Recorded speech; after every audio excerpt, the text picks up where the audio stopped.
Hello, hello, hello. Where's my microphone? Where's my microphone? Where is my microphone? Boy, I just be all over the place. I'm sorry. I'm a little late. I'm sorry. I'm a little late. I had to do a few interviews. I only do special interviews for special people. But yo, welcome to another edition of the Uncxle Luke Show podcast. How y'all doing? Before we start the podcast off, I need to know where the hell y'all from. Get in the chat. If you're on Facebook, on my fan page, get in the chat. Let me know where you're from. If you're on Twitter, on Uncxle Luke Real One on Twitter, get in the Twitter. Go ahead. I can see Twitter now. I can see y'all. I can see y'all commenting in there. Get in the Twitter. Let me know where you're from. Hey, same thing over there on Instagram. I don't know why y'all tripping over there on Instagram because I'm Joe. Y'all live now. Y'all live now. Y'all live now on IG. But let me know where you're from. Like Uncle Al say, see, I be blessing my boys, man. Uncle Al, shouts out to Uncle Al. God bless his soul. My man, he always say, where you from? Where you at? Where you from? Where you at? Where you from? Tallahassee in the building. I see Tallahassee in the building. Miami in the building. Canesville in the building. Everybody in the building. Let me see if I'm going to send old Streeter a link. Let me see if I can get Streeter up in here, people. Let me see if I can get my man Streeter in the joint. But y'all keep letting me know where y'all from because, you know, that's how we always start the show off. We always ask people where they're from, and I like to put y'all in there because I like people to know that this show is not some local mocal show. This is an international, widespread show. Everybody in this show, they come from all over the world, and I just love when people just chime in to let people know that they are in here from everywhere, and I love it when y'all from everywhere. Hey, thank you all for making this show such a big show. When I look at the insight, my God, look at this here. What we got? What is that? What kind of Florida that is? I mean, my God, we got all kinds of people. We got Miami up in the building. You know the MIA in here. Daytona is here. Daytona, Liberty City, where you from? Liberty City, where you from? Liberty City. That's where I'm from, Liberty City, baby. That's where he from, Liberty City. One thing about Liberty City, one thing about us city folks, we stick together. City is on city. We stick together, and that's what we do. Hey, man, there it is. Hey, I'm sorry that some of you guys, Plantation up in the building. I love it. Homestead. I love, you know, that's one of my favorites. I always figure at some point I'm going to move to Homestead. I just love it in fucking Homestead. They're going to the crib, MIA. Yep, MIA. Tallahassee in here. Yes, sir, buddy. I love Tally. I was just in Tallahassee, man. Listen, man, I went there, chill out. The hotel. What was the hotel like over there? Like a student building. Man, I bent the corner, me and my son, kids everywhere. You know, he was there for a camp for FAMU. Shouts out to FAMU. Fam, goddamn you. All right. See, y'all ain't know I'm a rattler. I'm a rattler. Hold on. We got somebody from Haiti. Haiti in the building. Oh, my God. I love it. I love it. Haiti in the building. Haiti. Listen, Haiti, if I run for office, I'm going to talk about that the other day. If I run for office, Haiti, top priority, Haiti. We're going to get some things done. Get some shit straight. You know what I mean? There it is. Rattlers in the building. I love the Rattlers. Hey, Coach Quinn. I'm going to talk about Coach Quinn later on in the show. Man, let me tell you something. I call these people Amazon. I went on Amazon, right, to order me an iPhone new thing. How about they send me a 17 package and I have a 16? You know, don't hate on me because I got a 16. Don't do it. Do not hate on me because I got a 16.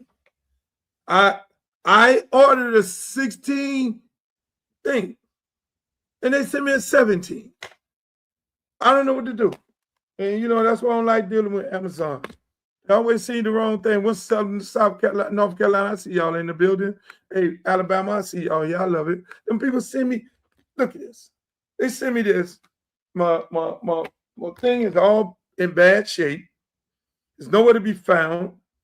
I mean, it's like every time I don't do good. People always say, yo, order some shit online.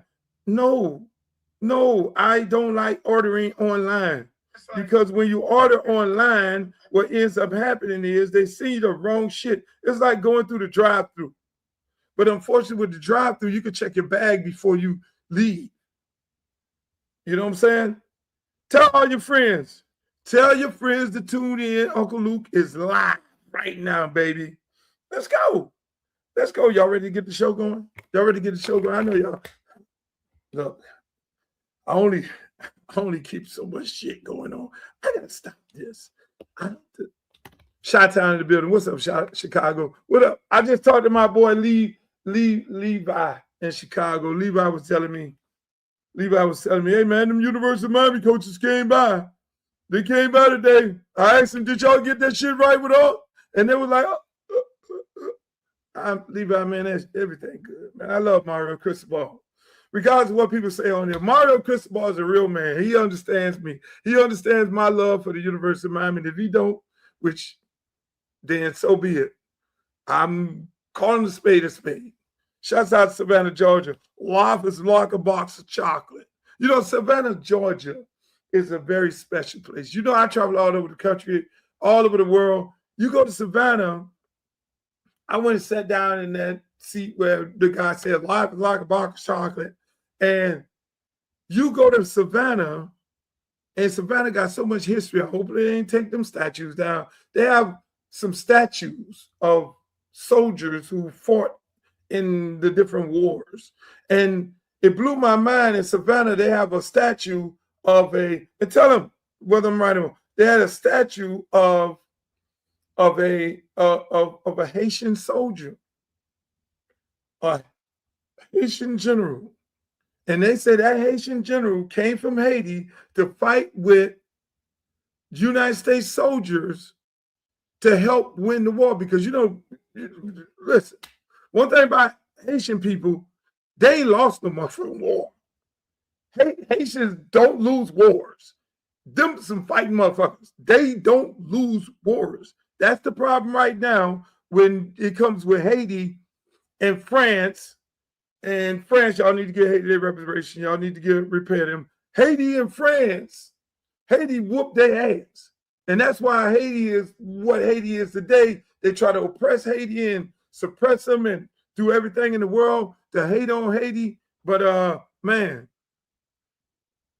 that's what it is. It's a beautiful thing. But y'all need to get in your history books. People, if you get in your history books, it's very, very important that you get in the history books. But I just want to share y'all, if you ever go to Savannah, go walk down the little mall they have there. You know, you'll see there's a church there. Hopefully that church is still there. You know, MLK it's a lot of history in fucking Savannah, Georgia. I'm here to tell you, you know, there's tons of history in Savannah, Georgia. You know, but shouts out to Savannah, Georgia. I love y'all over there. You know, y'all do the great thing. Now, see the man, no lie. One thing about me, I'm a history junkie. I'm a history fucking junkie. You know, my dad and my uncle, they just sat there. They sat me down every weekend. It was like, yo, motherfucker, you will not be sitting here looking at cartoons. Cartoons is a distraction. They actually taught me how to look at the news. They say, when you look at the news, my dad and my uncle, they say, they taught me how to look at the news. They taught me how to read the newspaper. They taught me H. Rap Brown, Malcolm X, Martin Luther King, Huey Newton, D.A. Du Bois. I had to sit there weekend after weekend and understand my history because they always told me, they say, Luke, we're going to be dead and gone. You're still going to be here. You need to be able to educate your kids on the world that they live in. You are going to be like us, 60, 65 years old, trying to educating you. You're going to be the guy sitting there.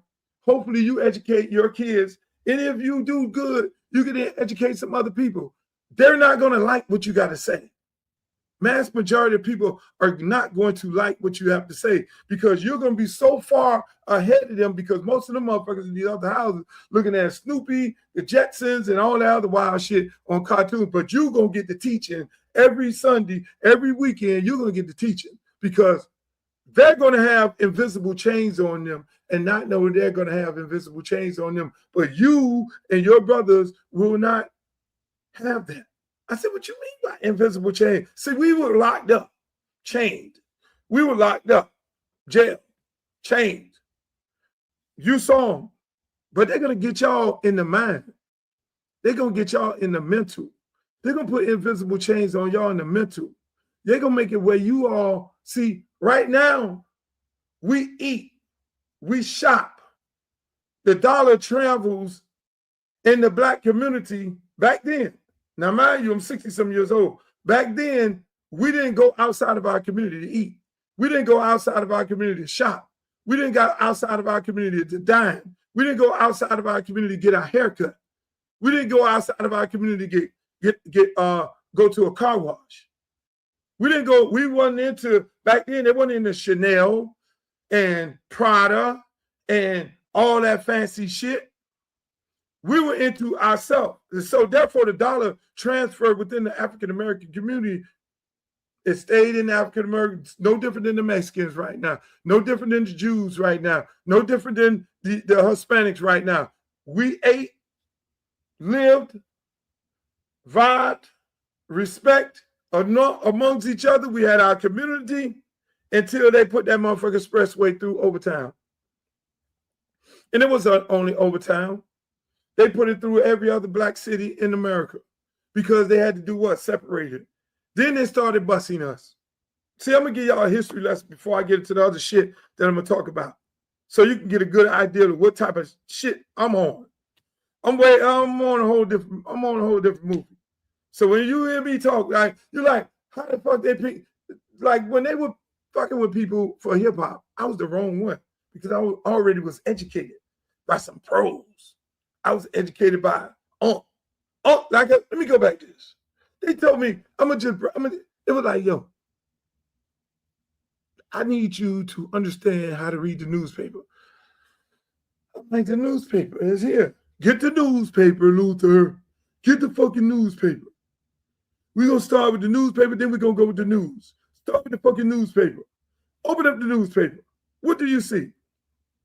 Front page. I see either the Dolphins one or top front page news or either we're in, okay, open the news. Go to the local section. What's on the front page of the local section? The front page of the local section is, some Black dude just robbed some other people and then robbed this one and then shot this one. Something going on with Black people doing something wrong. Now go to the national news. The national news is, the Germans are doing this or the Japanese are doing this. That's the propaganda. That's what they want you to believe we're in a war with. They want you to hate them. So as I went on in life, it became the Arabs, Arabians, the Muslims. Like, what the fuck? We ain't fighting the Germans no more. You know, they got the movies, the Nazis and the Russians. Yeah. All the movies were telling you how bad the Russians were. All the movies were telling you how bad the Nazis were. All the movies, they were telling you how bad the Japanese were. All the movies and the newspaper were telling you how bad the Chinese were. It was always somebody we had a problem with. So then go to the local news. It was like, okay, look at the TV news. Here you go, TV news. What happens on the front? TV news, come on, ladies and gentlemen, in the news today. The president did this and did that against the Germans, the Chinese, the whoever the fuck it is. Then it became, all right, and locally, they showed some Black dude profiling with some dreadlocks on he done robbed and killed and did all kind of shit. And then what happens at the end of the news? They show how great it is to be white. Every time. They got a bed race in Coconut Grove. Oh, the white people at the mall picking tulips. Oh, it's great. So the picture that they're pushing out to the community all around the country is at the top of the news and local is how bad black people are the worst people in the world. At the end, white people are the greatest people in the world. Oh, the police is going up the tree and Officer Friendly is saving the cat. He's saving a motherfucking cat in the black community. And the only time they talk good about the black community is in February. I was like, it was like, that is what they want everybody to believe. They not only do they want white people to believe that black people are fucked up, they want black people to believe that black people are fucked up too. And then during my years, they came up with this. They did a fucked up everybody.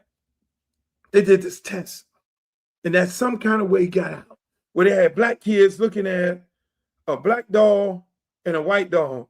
And then they did the test. They say, which doll is nice? And the black kids picked up the white doll. The white doll is nice. Which doll is a bad person? Then the black kids picked up the black doll. You need to go see that. It was like, that shit some kind of how got out and it kind of slowed what they were doing down. Because black people was like, hold the fuck on. Why are our kids, babies, thinking that black people are fucked up and the white people are good? Amazing. So people always get in this thing of, Luke, why are you always making it about race? It's not about race when it comes to me. It's about what's real. It's not about race. It's about what's real. You know, they always question me and say, Luke, you know, I bring race into it. Yes, I do. Because we're not there. When white people can't vote for Kamala Harris, knowing that she was the right person for the job, and now where we're at right now, that was racist. When we only have 2 black head coaches in the NFL right now, that's racist. I'm sorry. When we only have, well, how many? But shit. I just got a call from Juwan Sider Friedman want to meet with me. He down here. How many black coaches we got in Power 5? Not many. Maybe 2. I mean, and you're telling me that we are not. Well, you got J.D. Vance up there saying what he's saying about black people and DEI and the president and all them. He gonna tell me it ain't about race. You got Charlie Kirk. They honoring this dude for talking all this fucked up shit about black people. It's about race. We're still there. Are we getting better? Yes. Are we getting better? Have we came a long way? Yes, we have. Are we in a setback right now? Yes, we are. But we'll get through it. We've gotten through worse. We've gotten through slavery. But the problem is black on black crime. Everything is about black on. We are attacking each other in more ways than one. That's why people say, hey man, this guy is talking about you, who you was talking about last week. That's old news. I'm not finna get in. I'm not finna sit up here and talk about this guy who I broke down to the lowest terms. We're not even going to that. Hope God bless him. Hopefully he gets some clicks off his calling my name on his podcast. So be it. I would love to sit down with him one day and brainstorm of how we could do some things for the community that he lives in, if he still lives in the community in South Florida, because that's what I'm all about. That's what I'm all about. Now let me just go here, people. I want to thank you all for being on the show again today. I go to rambling on at the beginning about certain things because I like to try and educate people. I know most people want to know, Luke, what the fuck happened? Why did you step down? Let me just say this. Probably one of the most difficult things I've had to do in my entire coaching career is to tell some kids that I would not be their coach this year. I've been coaching since 2003. I've been coaching since 2003. Matter of fact, where's my plaque? 2003. I've been coaching since. I'm going to go get my plaque in a minute and show it to y'all. But, I mean, it was tough. kids telling you, I love you, coach, and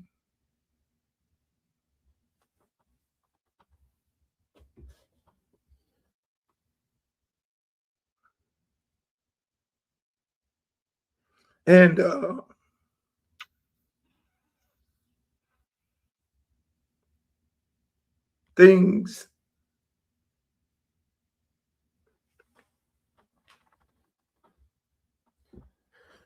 to be able to be in these kids' life.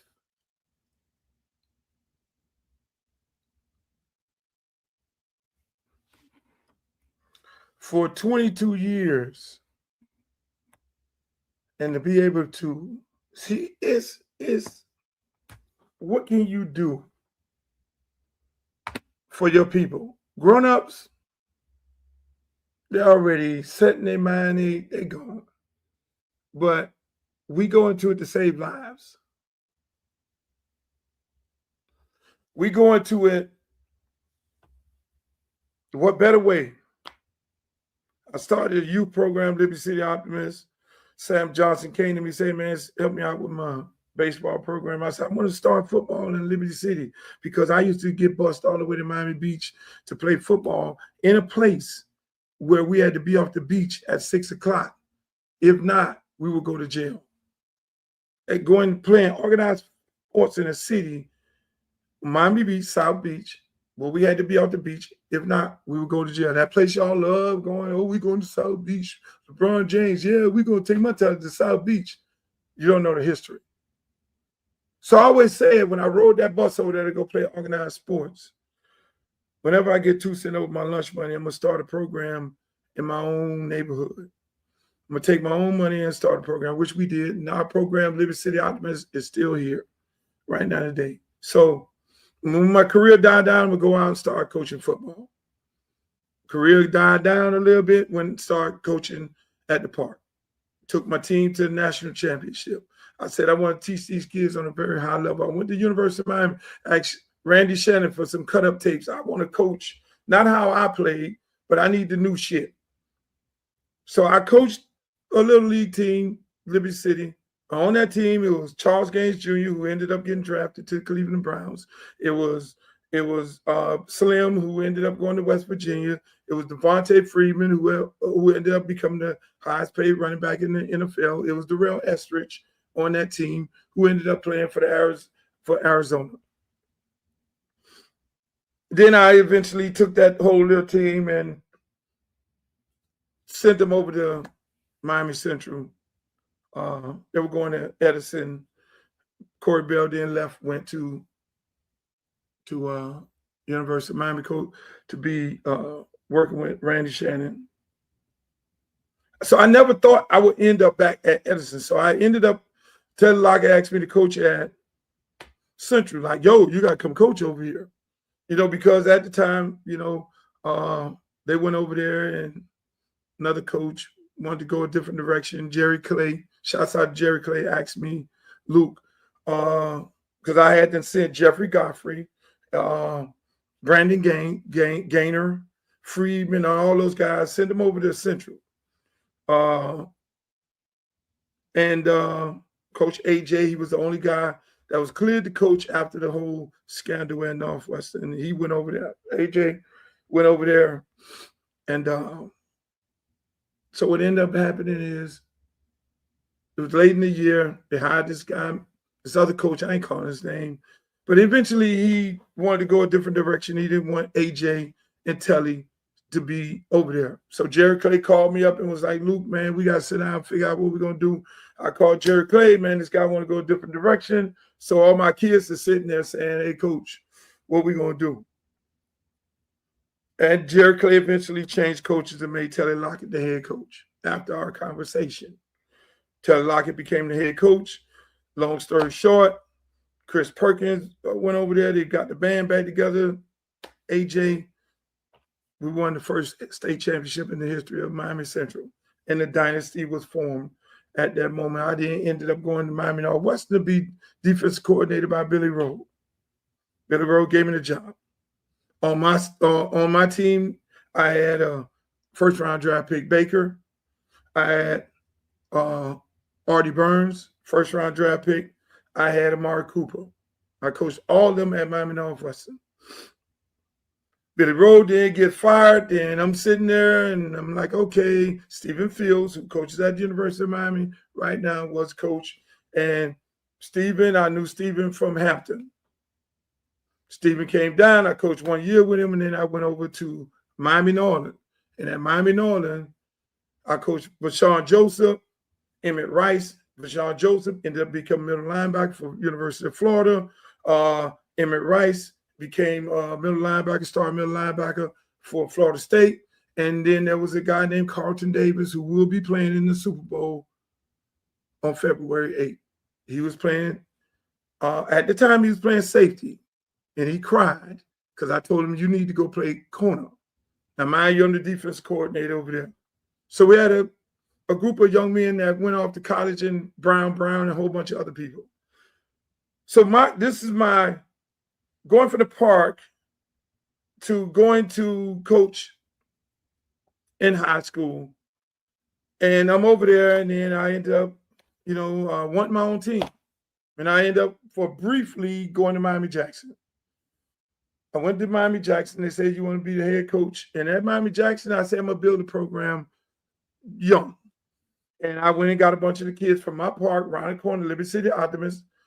Kid that was on that program was Kalijah Kancey, first-round draft pick, Tampa Bay Buccaneers out of Pittsburgh,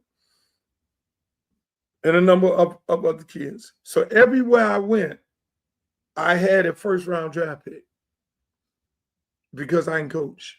I really coach. You know what I'm saying? And so, even with the park, I went to the high school from the park because nobody could get over the 50. Because when I do anything, I put the work in. I give the kids the information. I don't commit malpractice. I give them the information, even if I don't know something. I go to college camps. I get invited to go and sit down with the New York Giants. And I'll sit in the room like a fly to learn football because I want to be able to give kids the information so that they'll be ahead of everything and they'll understand what it takes. I'll go sit down with Jimbo Fisher before when they were allowing coaches to coach in the summer, which is something they need to bring back. Everybody, Pittsburgh Steelers, Mike Tomlin, shouts out to Mike. Invite, hey man, come on over here, coach the minority thing. You come over here and work with us, be a fly on the wall, learn football. We talk ball. But the most important part of it is technique. And so that's why I was able to give that information to my kids, the kids that I've coached, because they always played on a high level. I never was at I was at the West, big time school. Central wasn't big time at that moment. So all my group that I coached was always playing at a very high level. Even at Pop Warner, we went to the national championship twice with the worst team, supposed to be the worst team on the park. And those teams were coached at a very high level because one thing about our kids, if you give our kids the information, you're giving our kids a chance, whether it's academically or athletically. And I learned that.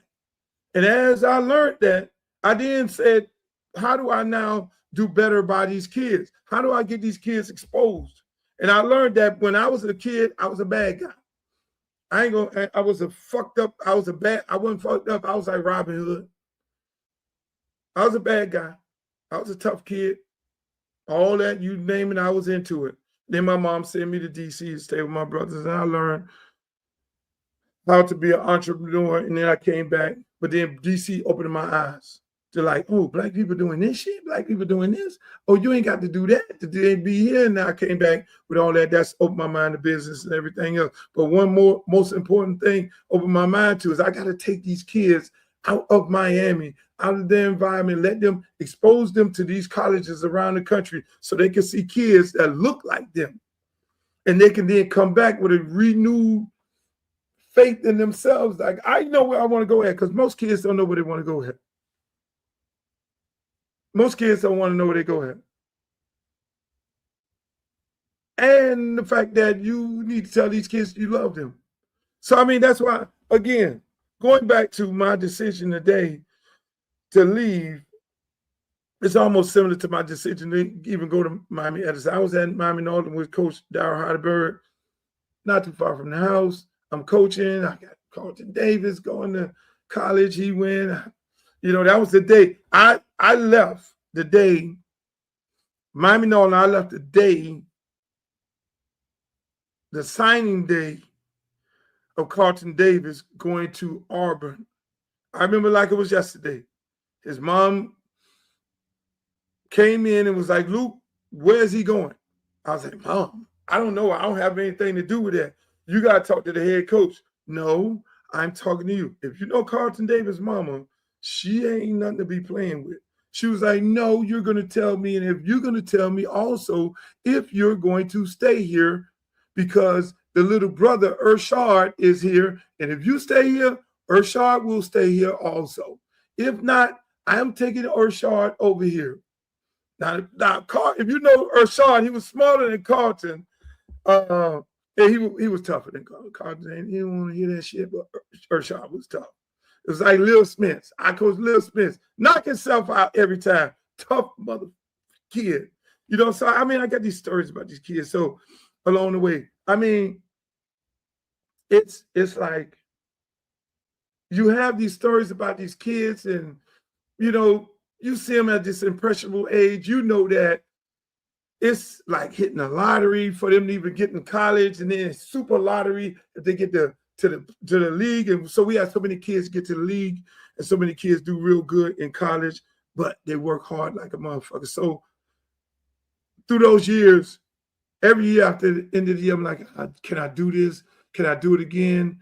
I'm taking away from my family. I'm taking away from my son. I'm taking away from my work because, again, you know, and that's why one of the things, you know, I fight with the guys. You know, I got an award from the coalition for being one of the guys in the beginning of it all to then help coaches in the state of Florida to get paid, because I know I got it like that. But a lot of guys, a lot of coaches in the state of Florida, you know, it's tough for them.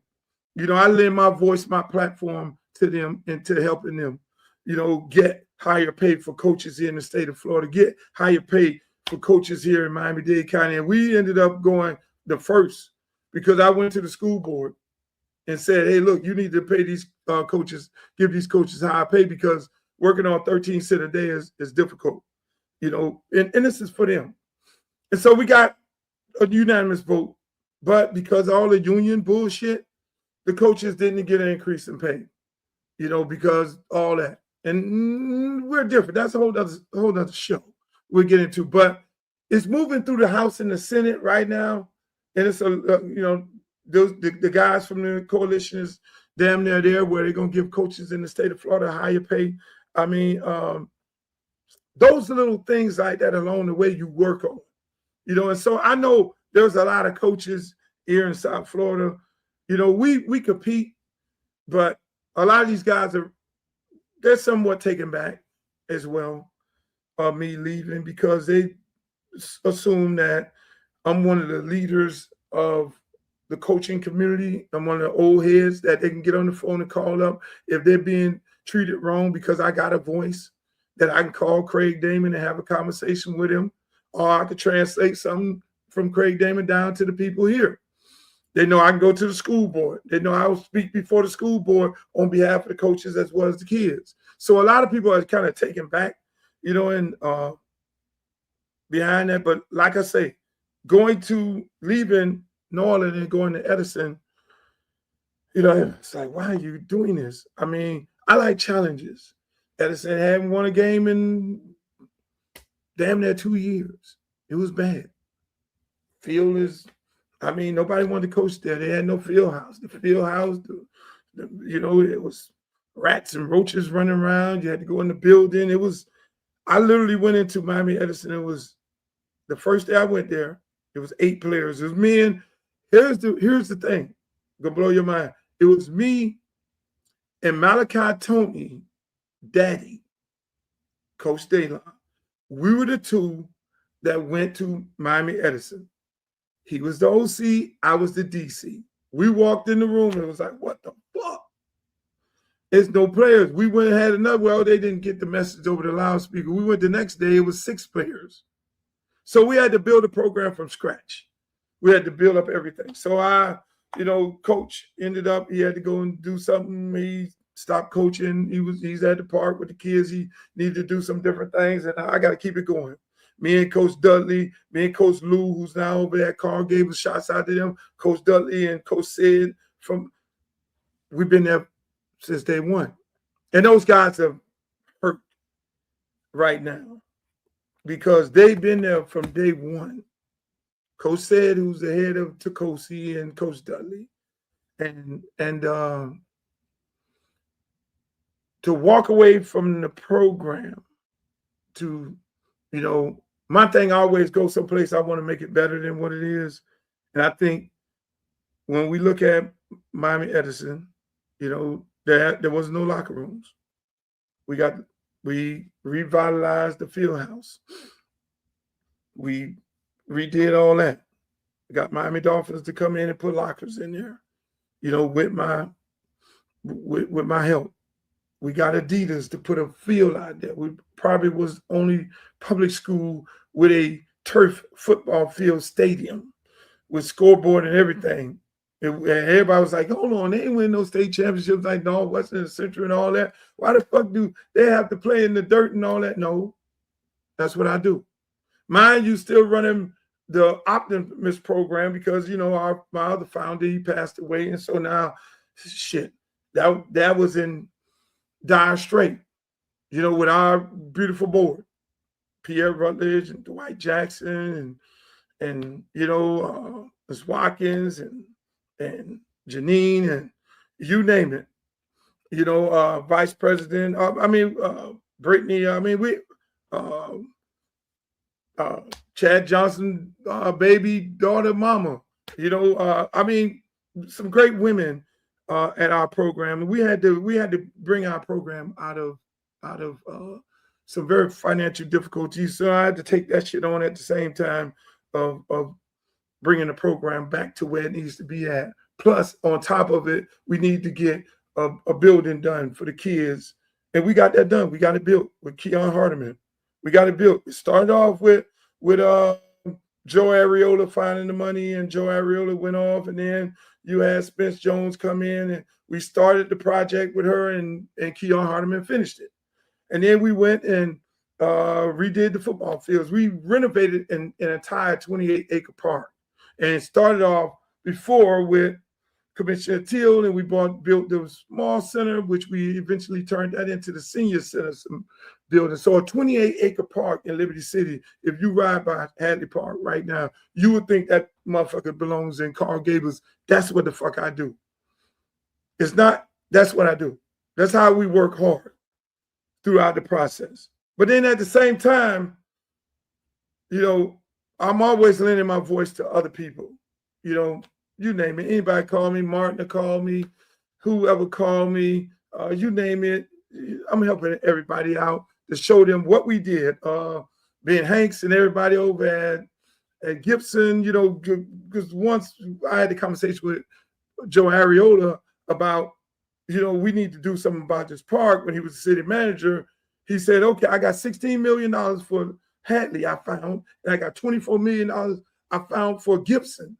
I'm like, really? So then I call in Ben Hanks, and then I call in Emmanuel, and I call in Rudolph. Rudolph, Ben, we got $24 million to redo the pool, redo the stadium, redo the entire park. They was like, oh, wow. And then so, I put them down on it. That is why when you ride to South Beach, you look over there and you see the Alonzo Mourning Youth Center. Alonzo Mourning did a great job with his thing, but then you see all the other shit in that other building next to it. That's because of the work that we do. We don't talk about it. I don't talk about it. So all these 25 years or more than that, our program is 35 years strong, and right now we're flooded with kids, 700 kids on a year-round basis. That's in our program is flourishing. One of my former players came back, Coley. He's running the athletic part of it. We got Miss Yolanda, Miss Tamika, they're the directors, and Miss Eureka, the damn executive director. They're doing such a fucking great job. We have a waiting list. So then I take my ass over to Edison because I'm like, we need to make Edison, we need to do something about this. This is in our community. It's not too far from us. So I leave Norland and come over there back to my community because God told me to go there. It's like, well, what are you going there? They not won a game in 2 years. Look at the place. This shit is bad. They ain't got no players. This is like, it's horrible. Rich history in Miami Edison. Nate Moore played there. A lot of people played there. William Joseph, first-round draft pick. So that's why when somebody say, you know, I know some of y'all get in your feelings when I mentioned Coach. I got offended when Coach said Miami Edison, some sorry-ass school. I got offended because of the work that I put in Miami Edison.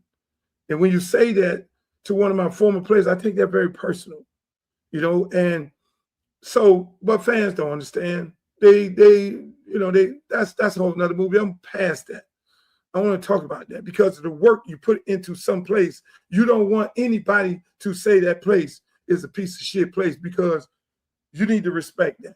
And there's a lot of places, a lot of schools, a lot of areas that was hit like that need somebody to go in and do the work. And so when I went there, I think we did the work. I think we got the locker room up and running.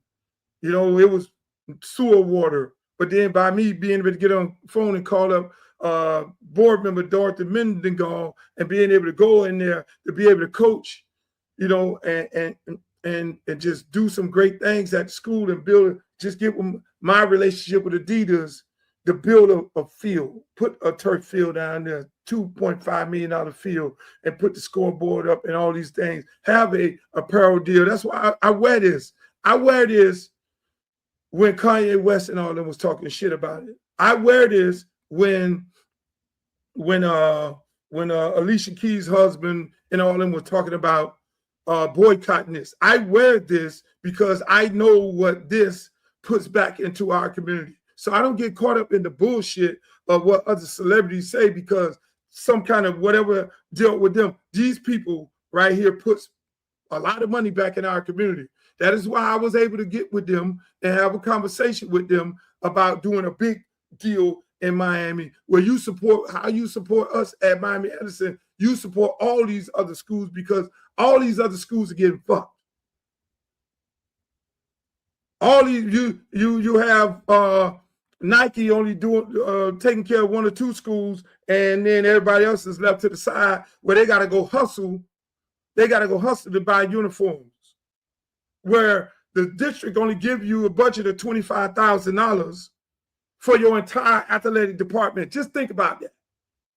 Each school gets up $25,000. So now you got to go figure that shit out. You got to go rob Peter, pay Paul. You got to goddamn it go and bake cookies and whatever it is.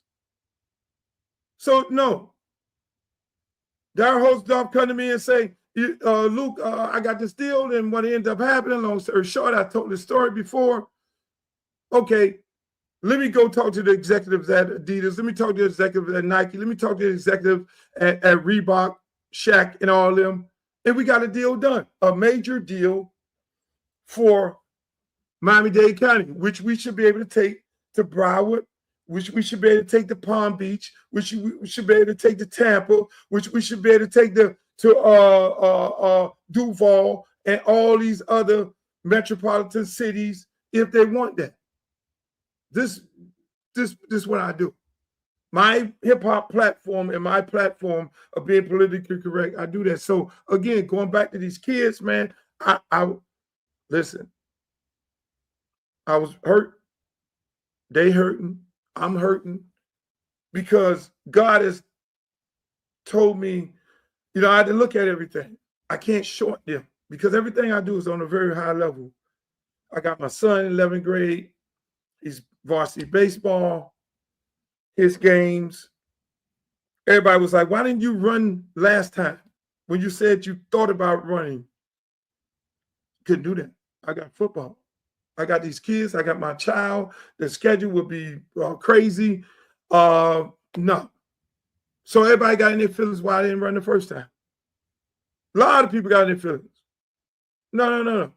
The most important thing for me is KIDS and my child.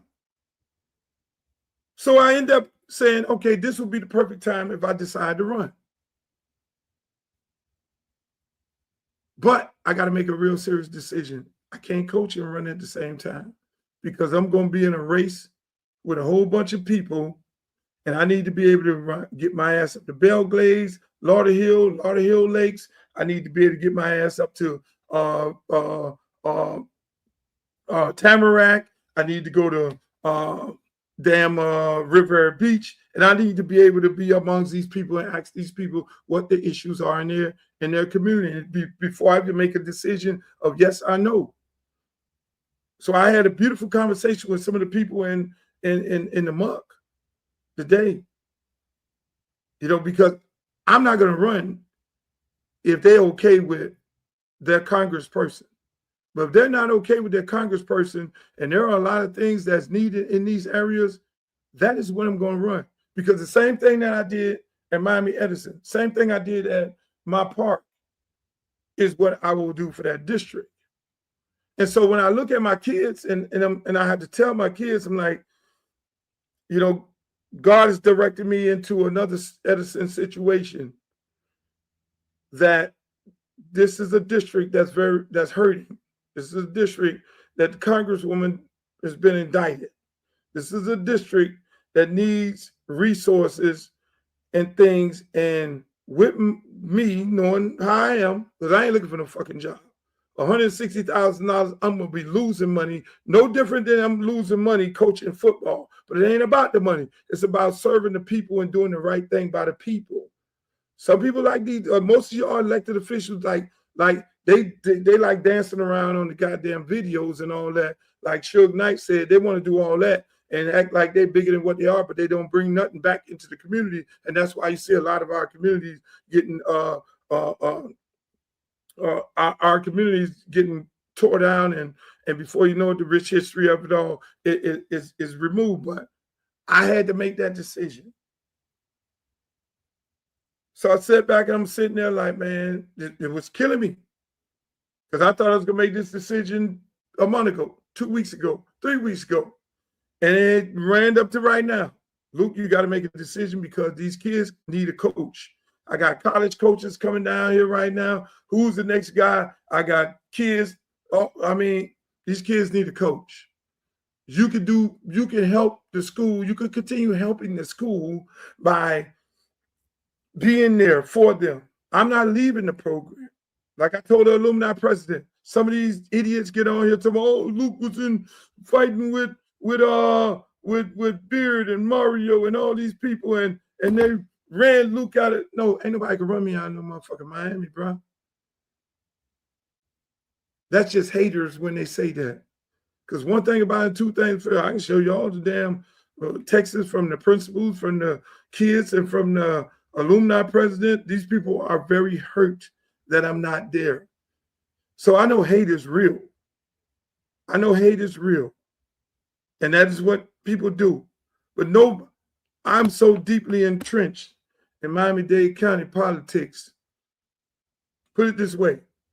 A lot of people get elected when I endorse them because the people of the community know the work that I put in. So to think, no, it's not one motherfucker around here, especially at no university that could run me out of there. And most people from our community know where I stand. When you fuck around with one of my kids and say something, not some of these fanboys and all that, they know where I stand. They know who I am. I'm born and raised in Liberty City, 58 Terrace and 10th Avenue.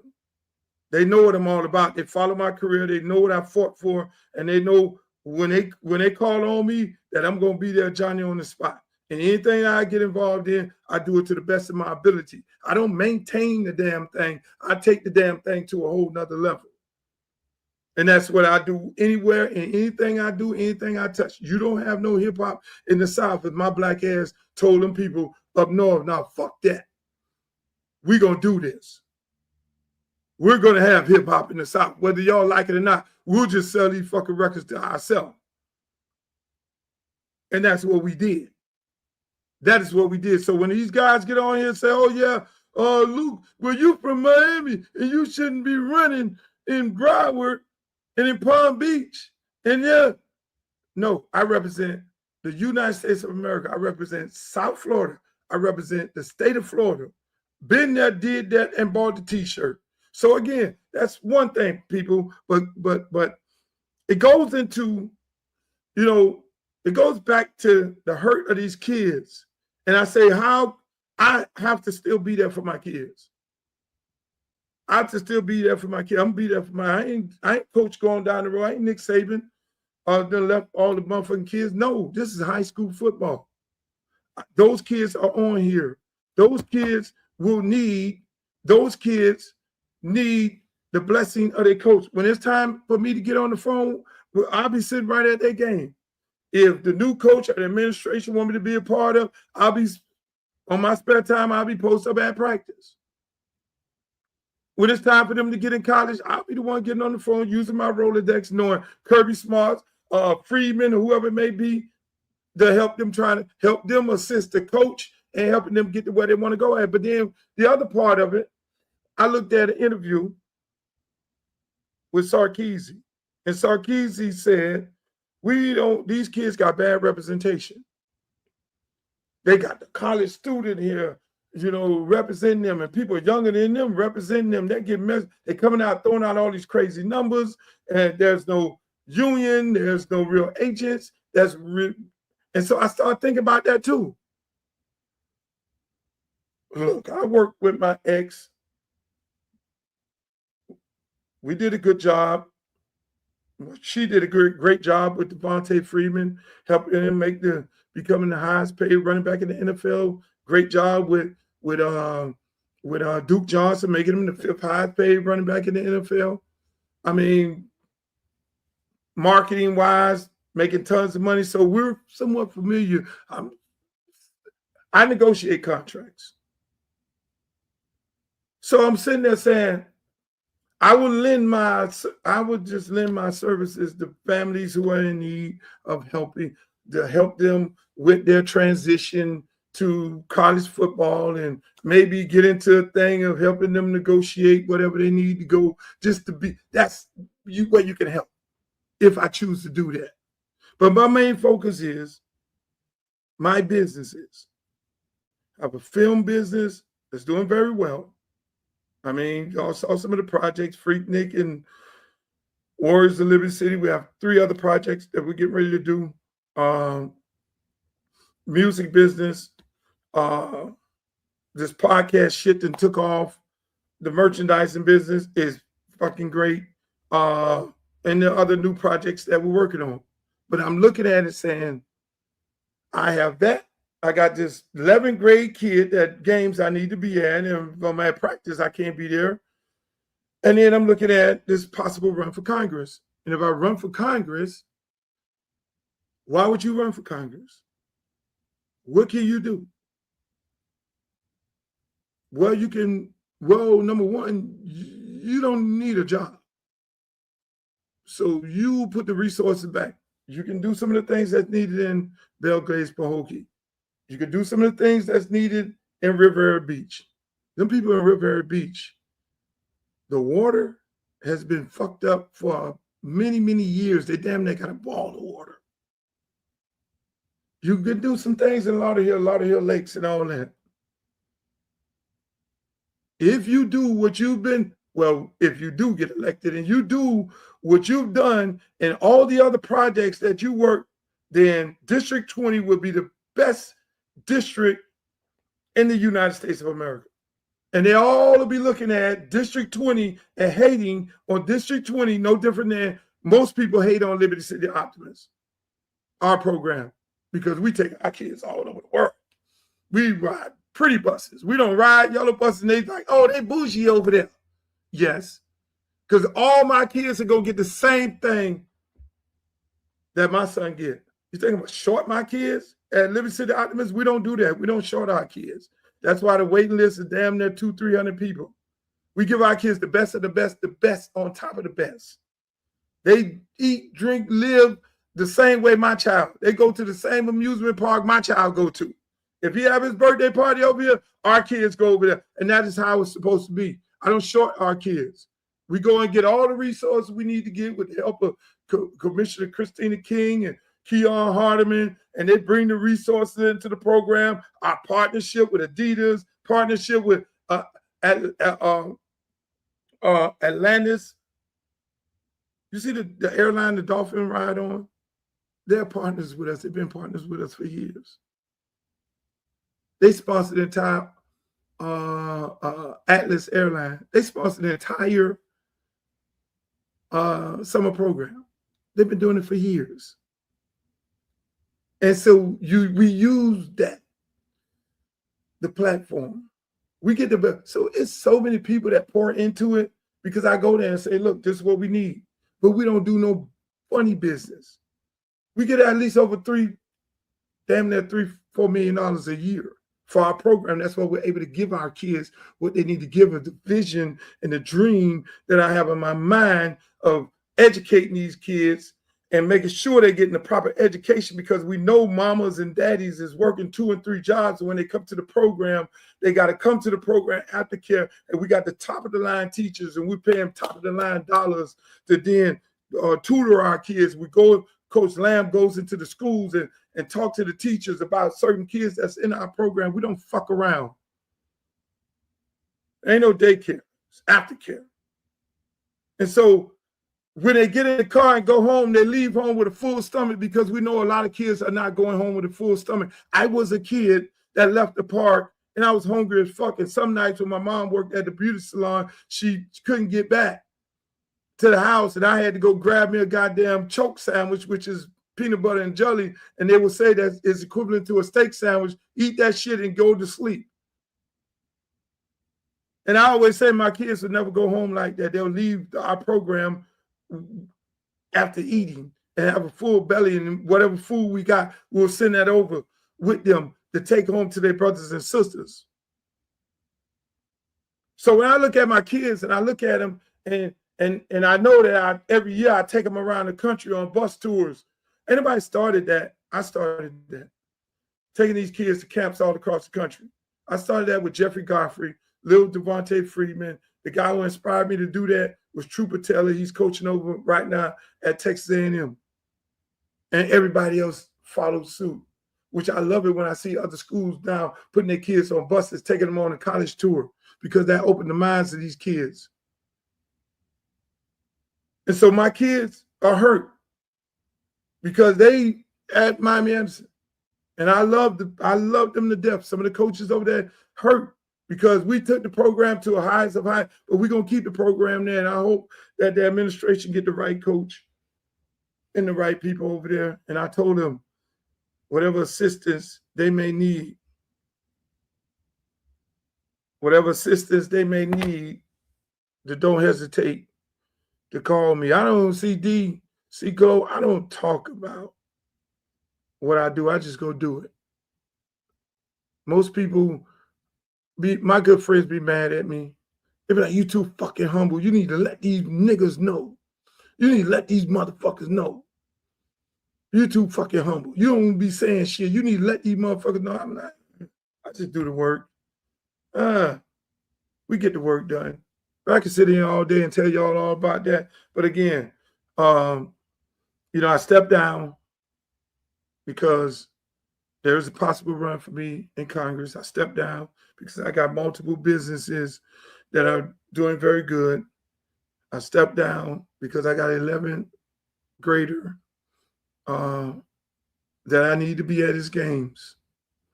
I think I've done enough. I did a lot for everybody else's child.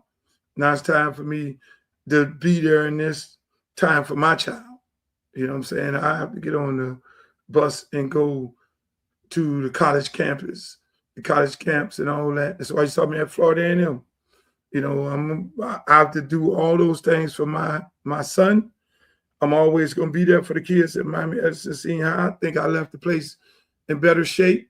Mr. Maycox, I remember like it was yesterday, brought me to Coach Vince's house. And Mr. Maycox, he's now working for the district. And he said, "Hey, man, I want you to come be the coach over there." I was like, "Man, you crazy." I'm like, "Man, y'all ain't won a game in God knows how long. You ain't got nobody over there." And Mr. Maycox kept asking me. And I eventually, God steered me in that direction.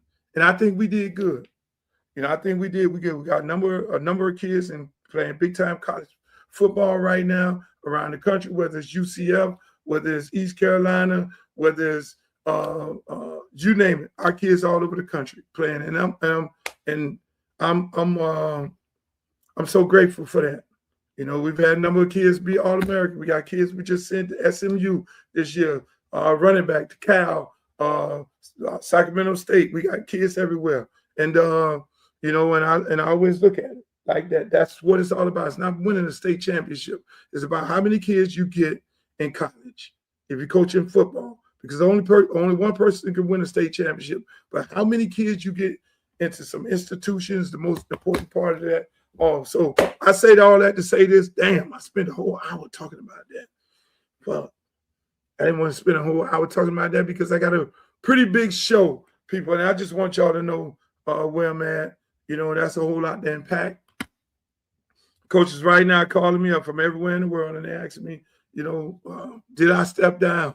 Coach Freeman is looking for me. Other people are looking for me. Some people are trying to talk me into going back. But, you know, God already made that decision, and I ain't going.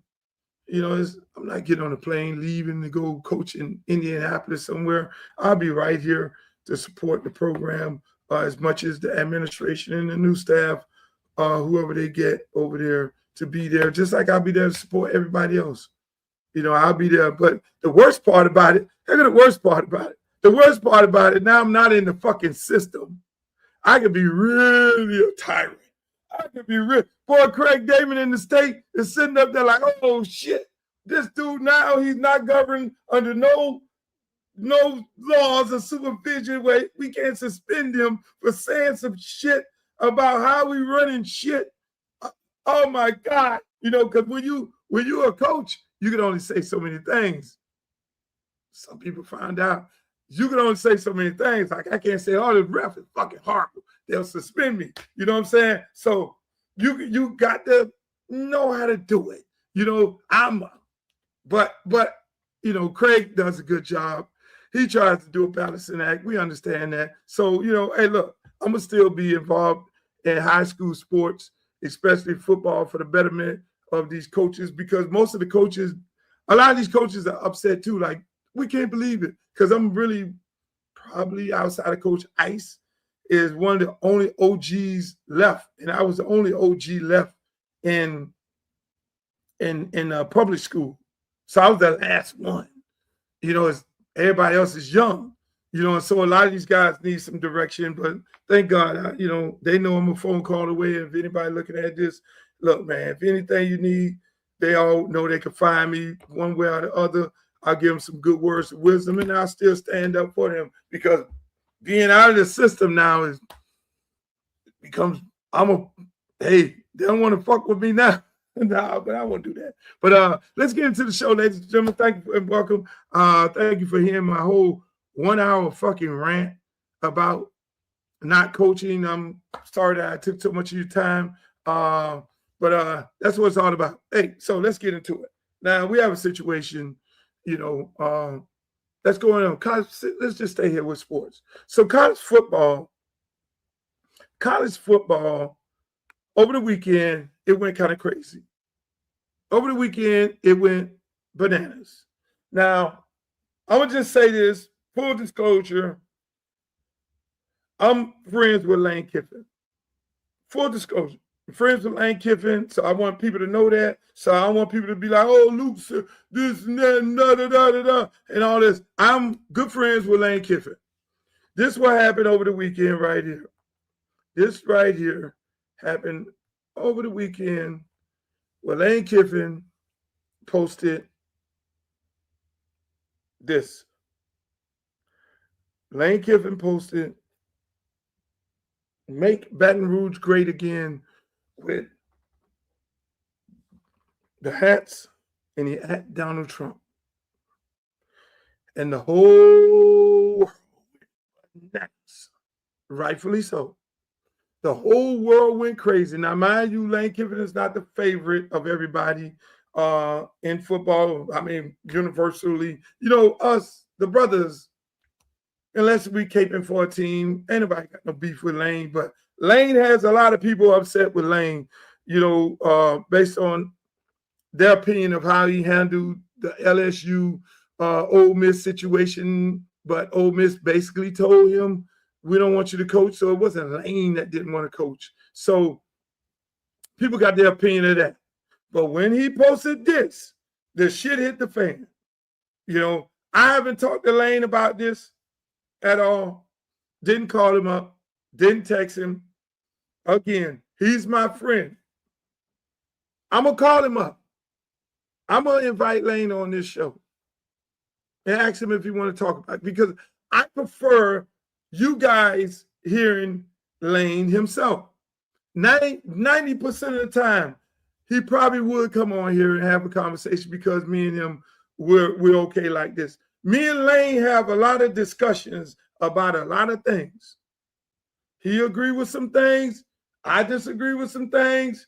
We have those conversations a lot. I didn't call him on this here right here because I had to process this right here. But it's really interesting. Now, do I think this is cool? Fuck no. Under no circumstances. I don't think in the climate that we're in, if you know Lane, if you look at his tweets, he does a lot of trolling. He's like the kid that likes to fuck around online.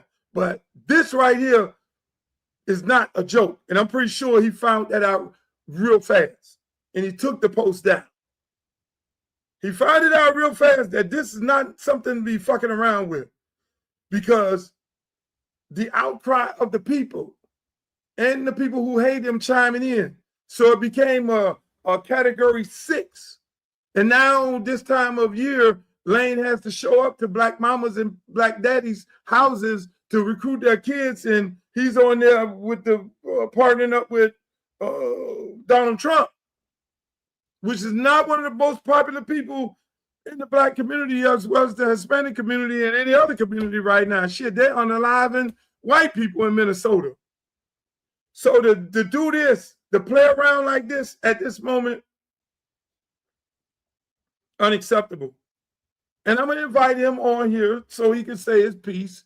And if he decides to come on, fine. If he don't, then that's fine too. Do I want to speak for him?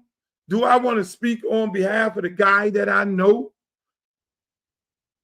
I don't want it to come off some kind of way as if I'm taking up for him because I'm a friend of his. Do I think Lane is a racist? No. No. I don't think he's a racist. I will tell you that. I don't think Lane is a racist. Does he support Donald Trump? I don't know. We ain't had that conversation.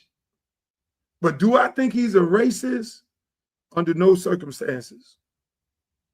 I don't think he's a racist. He wasn't raised by a racist. Lane Kiffin is not a racist. Do I think he? No. No. But Lane needs to explain that to y'all himself. And hopefully I get him on here and y'all can make that judgment yourself. But the guy I know, who I've hung out with, who I've chopped it up with, who has who I've talked to, and we've sat in a room and we argued and we agreed and we disagreed, we talk shit. I mean, we go at it. Me and Lane go at it. And that's why I rub a lot of people wrong on here, because the relationship that I have with most of these college coaches, they don't get in their feelings. I'm not a yes man. I have an opinion and we talk shit, but we still end up being cool about it. You know what I'm saying? They know I'm going to go hard for South Florida football players. They know I'm going to go hard for players in Florida. You know, I get in debates with motherfuckers from Georgia and Mississippi and Alabama all day because I'm going to rep South Florida first, then the state of Florida second. So we got close at FAU. One of the first persons Lane hired was my good friend, Chris Perkins, who's still at FAU right now. Warren Sapp basically raised Lane when he was at Tampa Bay. Warren Sapp would tell you the stories where Lane used to sleep on his couch. You know what I'm saying? So we know this guy deep.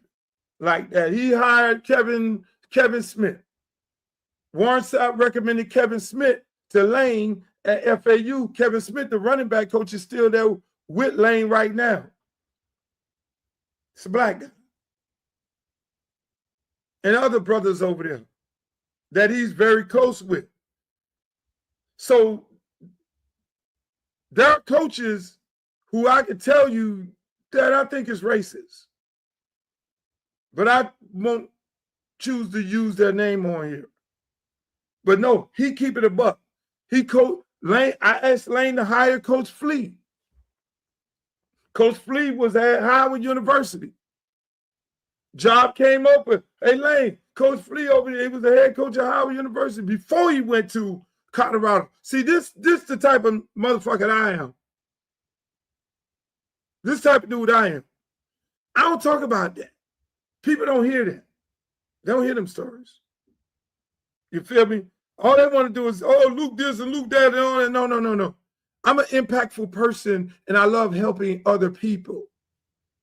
Coach Flea ends up going over there. Coach Flea ends up leaving. He didn't go to Colorado. No, Jackson State with, bro, sorry. I'm always in the helping business, and people know they can always get on the phone and call me up, and I can get on the phone and call somebody and give them a recommendation. I can go to a whole list of college coaches right now that I did that with. I go to a whole list of college coaches that when they wasn't hiring local coaches, that I, at the coaching convention, say, fuck that.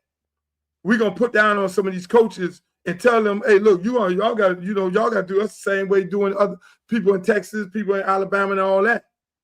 And that's why I see so many of these coaches right now from South Florida with jobs. I'm just saying. So back to Lane in this tweet, but then I go to Lane in this tweet and everybody's so fucking going crazy. And it's ironic how God works, because I work with God. Y'all might say this motherfucker do all this crazy ass cussing and all that, but I work with God. I'm a follower of God. It's like, God, what you doing right now? I just did this tweet the other day, and everybody jumped on me. I did a show on this.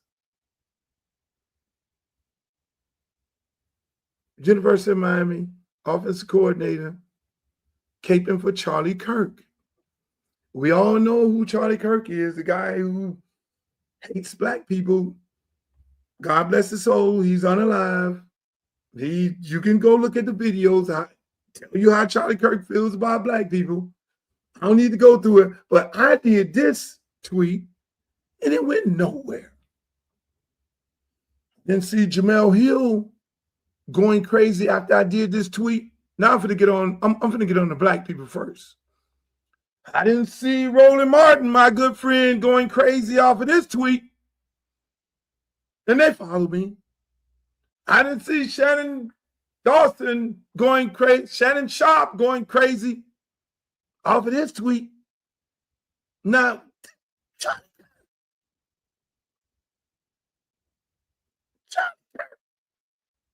I didn't see some of these black people who are going in on Lane for this tweet. I didn't see the outrage of people.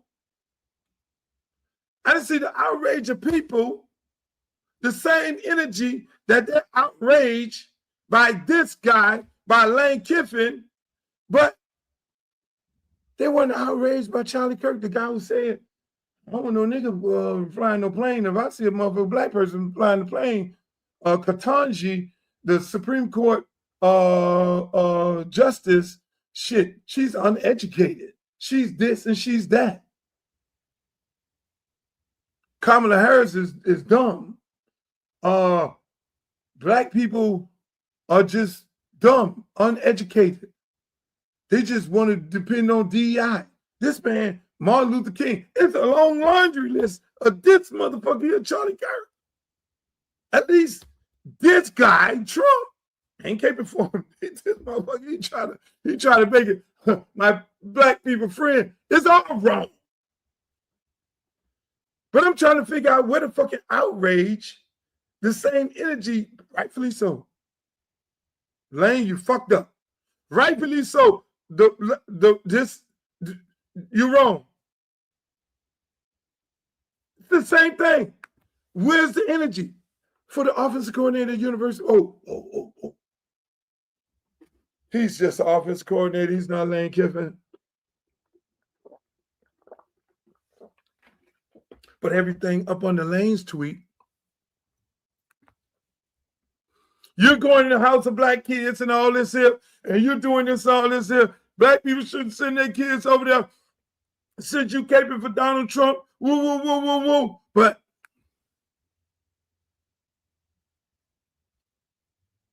it goes back to this. Now, is sports intertwining with politics? Who brought this on? Don't say we did this. Say they're doing this. Tommy Tuberville, head coach, coached many years, coached at Miami, coached at all these different places. Last stop was the University of Auburn head coach, Tommy Tuberville. He went into black kids' houses like these boys right now. They're getting off jets, flying helicopters to the back of the people's school, going to get the new nigga who the big buck to come and play for them and to help them win the championship so they can make $10 million a year. They go in there with their cross out. God loves you and Jesus Christ sent me here, Mom. Mom, I love you. Hey, Mommy, I love you, Mom. They go in there to do the home visits and shit like that and sit up there and all that there. But yet, like Tommy Tuberville, they go, and when their career is over with, they run for Senate. They run for Senate. And then when they run for Senate, and all these FBA guys are sitting on here, what is the main thing that you want, Foundation of Black America? We want reparation. We want fucking reparation. And goddamn it, Kamala Harris is not going to give us reparation. Donald Trump is going to give us reparation. And then everybody's here and say, oh, Lane Kiffin did this. Oh, fuck. These are the other people, the smart people, the Democrats, that's upset with Lane. Then I say this, and then nobody gets upset. Are y'all motherfuckers hypocrites? And then I go to this. I don't miss nothing. Listen to Tommy Tuberville, former head coach who made all his money off the backs of young black men. So you see these two coaches when their career over, do they end up like this coach? Well, they're soft on crime. No, they're not soft on crime. They're pro-crime. They want crime. They want crime because they want to take over what you got. They want to control what you have. They want reparation because they think the people that do the crime are owed that. Bullshit. They are not owed that.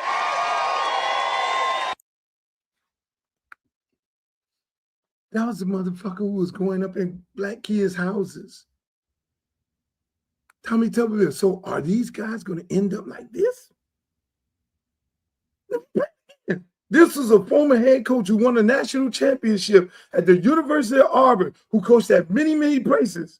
Here you go. Well, they're soft on crime. No, they're not soft on crime. They're pro-crime. They want crime. They want crime because they want to take over what you got. They want to control what you have. They want reparation because they think the people that do the crime are owed that. Bullshit. They are not owed that.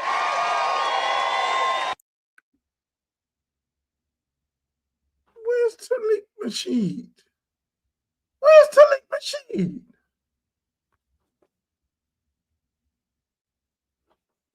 That's Tommy Tuberville. So are these guys going to end up like this guy? I don't think Lane will end up like that. Lane is a fucking joker, and I don't think he would be fucking around with no Charlie Kirk. So the big issue is you're making the money off the backs of these black kids. And you're making all this fucking money, but then you want to run around and say they're not owed reparation. Fuck that bullshit. You just went up in all these kids' house. You live in that big house in Alabama, Tommy Tuberville. You live in that big ass house in Alabama. You done fed your wife, your kids, and everything. You got the notoriety because you won a national championship off the backs of black kids, and you got that notoriety. You were able to run for office, and you became what? A senator of the United States of America. And tell me how you really feel.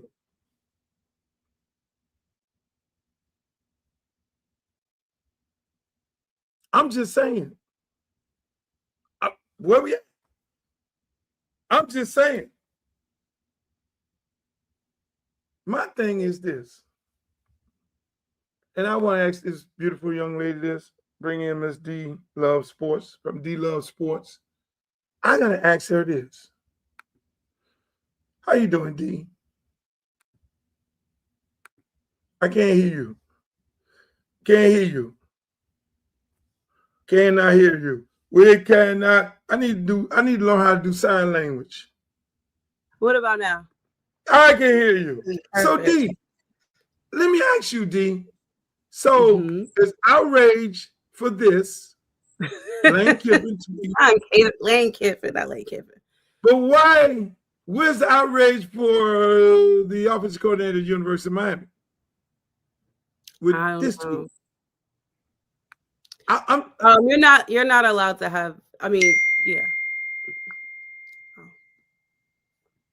Luke, I'm gonna leave you alone because you got a lot going on.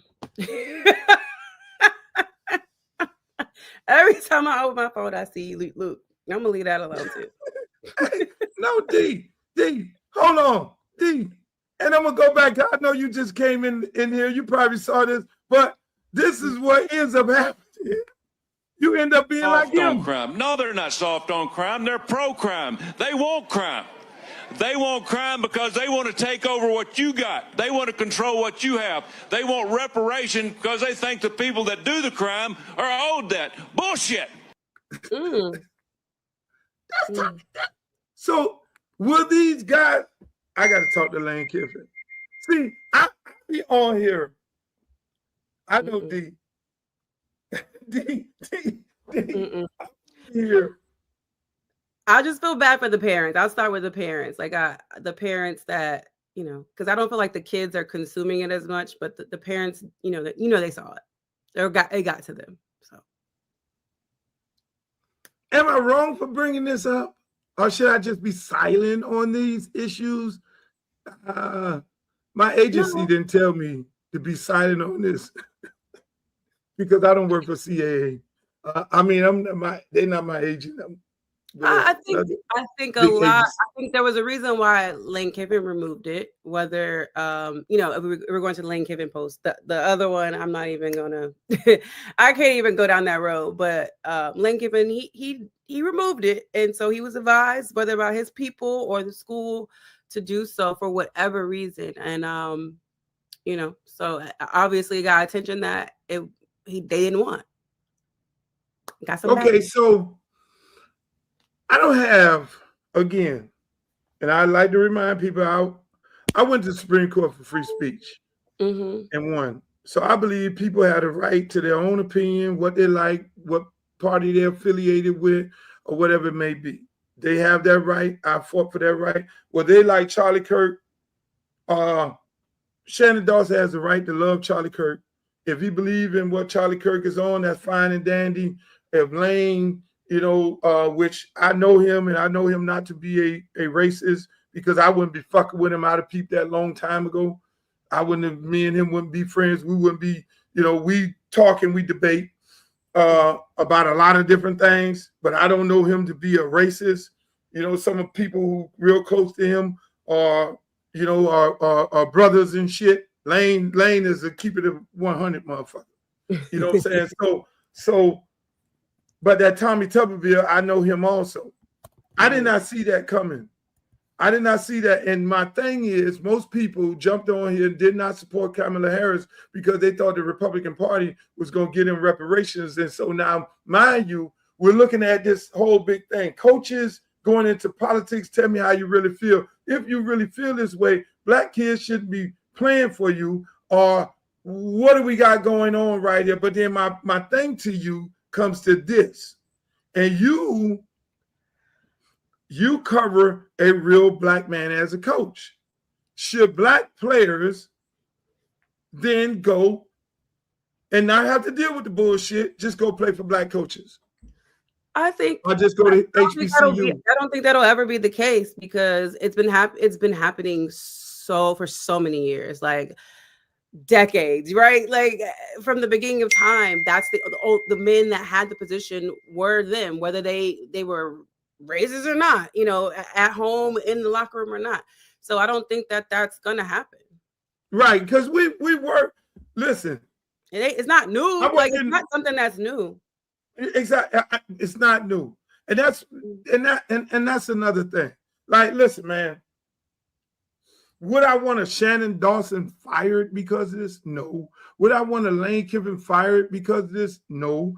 I would want people to know their history, and they could then make the determination or not, or whether they want to play for those people. But again, in real life, there are people that I go into an arena and half of them motherfuckers voted for Trump.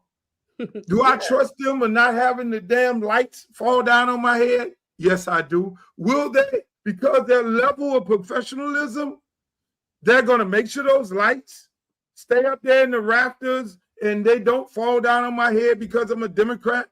So it goes into, these are people's opinions. Yeah. At the end of the day, if that's what they like, so be it. We're going to have to work with these people one way or the other. Everybody is embedded into this society. Oh, a coach was to say, I don't want to recruit your kid because your kid mama a Democrat and I'm a Republican. We can't get to that. No. Because it can happen the same way. At the coaching level, I feel like sometimes you're out of touch of some of the things that are going on a day-to-day basis. I know some of the kids are out of touch. They don't know. I remember having a conversation with like a top athlete, and I was like, you don't really know what's going on. They don't know the political climate. And so I know that you are very aware, but a lot of coaches are out of touch with the details. But most of the parents do know, because ultimately, unlike the NFL, the parents are guiding. When the coach do a home visit, he's going there to meet the parents and meet everybody, and he's going there to make his case for those kids to come play for him. And I can trust me. I know some brothers as coaches, some mamas feel good when her baby is being recruited by some brothers. We're not naive to that, but when these type of things come out into the world and they walk up in the house, and on that level, you got Marcus Freeman coming in the house. You got your coach. See, you're gonna give Freeman your kid anyway, because you probably like Freeman. Yeah, all the girls Notre like Dame. Freeman. Are you talking about if Notre Dame? Yeah. Come in to sit on your couch, whether it's Marcus Freeman or any other coach. I think you're going to pay attention. Yeah. So Marcus Freeman come in there. Your coach from Maryland, Coach Uncxle. Coach Lockley's come in there. You have Deion Sanders. You have Coach Huff. You have the coach over at Virginia Tech. These brothers come sit in your living room trying to get your child, and then you have one of these coaches come in there. The parents know. Mama knows. They do. Mama knows. Now, mama and daddy know. Daddy might be the whole fuck this shit. I want my child to go play at blah, blah, blah university because I see myself. And then mama sitting up in that motherfucker like, baby, you got Freeman up. You can get the same shit you get with Freeman and Loxley and all this. You better take your ass over there, because ultimately comes down to, you know what it ultimately comes down to? When your kid leave high school and go to that college, like I hear it all the time. Warren Sapp tell me, hey, I left Orange County as a boy, but I became a man in Miami. because they're 17 years old and they end up here 4 years later. Yeah. I'm a lot of them say that. Edrin James, I left a Markley, a boy, but I became a man in Miami. You know what I'm saying? Because that's the first time they left home and they grew up and understanding the world. But again, that's a whole nother movie when it comes to that. I ain't gonna get you in trouble with me because they keep me in trouble. I stay in trouble. Yeah, I want you to stay out of trouble. That's why I came today. I said maybe I can help him stay out of trouble today. You are, yeah. We got to talk about Shedeur. You know, people. Shedeur Sanders going to the Pro Bowl. I'm in trouble for supporting Shedeur and congratulating him online, and people are telling me I'm on the wrong side, and I'm like, why is there a side? There should only be one side. Congratulations to Shedeur. That's it. Like there's no other side. Why is it a side? Yeah. Why? Listen, it is a side. Why? You're on Mike Tomlin's side, and everybody else was against him. Yeah, that's fine. She told me, yeah, see that. It's true. So in this world today, we are picking fucking sides. Yeah. I'm always on the side of right, and I'm not on the side of wrong. Some people can't deal with the side of right until they hit them dead in their face, and they're like, oh shit, Luther was telling us the truth. God damn it, this motherfucker again. Some people don't. Most people don't want to know. Like, I'm pretty sure the Pittsburgh Steelers fans right now who said, D, that's fucked up. Why you don't like Pittsburgh and the treatment of Mike Tomlin that they're doing? And then they get Mike McCarthy. And you like, oh, you done fucked around and found out. Yeah, I mean, they'll warm up to the idea. It'll be fine. It's really not as bad as like I probably made it seem. I just thought it was funny because they were so miserable with the pick. A lot of them were, but it's not that bad. But again, sometimes you gotta ride the wave versus trying to push somebody out the door because you never know who's gonna come walking in behind them. It could be worse. So why are they upset with you about Shedeur? Because I knew that people that hate Shedeur were going to say he's not worthy of the Pro Bowl. But they hate me because look, congratulations. It is something he gets to be a part of the Pro Bowl. Everyone's going back to what the Pro Bowl used to be. It's not that anymore. And for me, and I did record something about this earlier, for the NFL to use Shedeur, whether we admit it or not, the NFL used Shedeur back in April. For 3 whole days, they got ratings out of Shedeur for the draft. Don't nobody watch the draft on day 2. They used Shedeur for ratings. Am I wrong? Yeah, you're right. Okay, so Cleveland gets Shedeur. They get this social media boost. They get this jersey sale boost. They get all of this attention boost because of Shedeur. And you know he goes out there, whatever his stat line is. It comes down to the Pro Bowl time, right? And for whatever reason, all these other quarterbacks in the AFC don't want to go.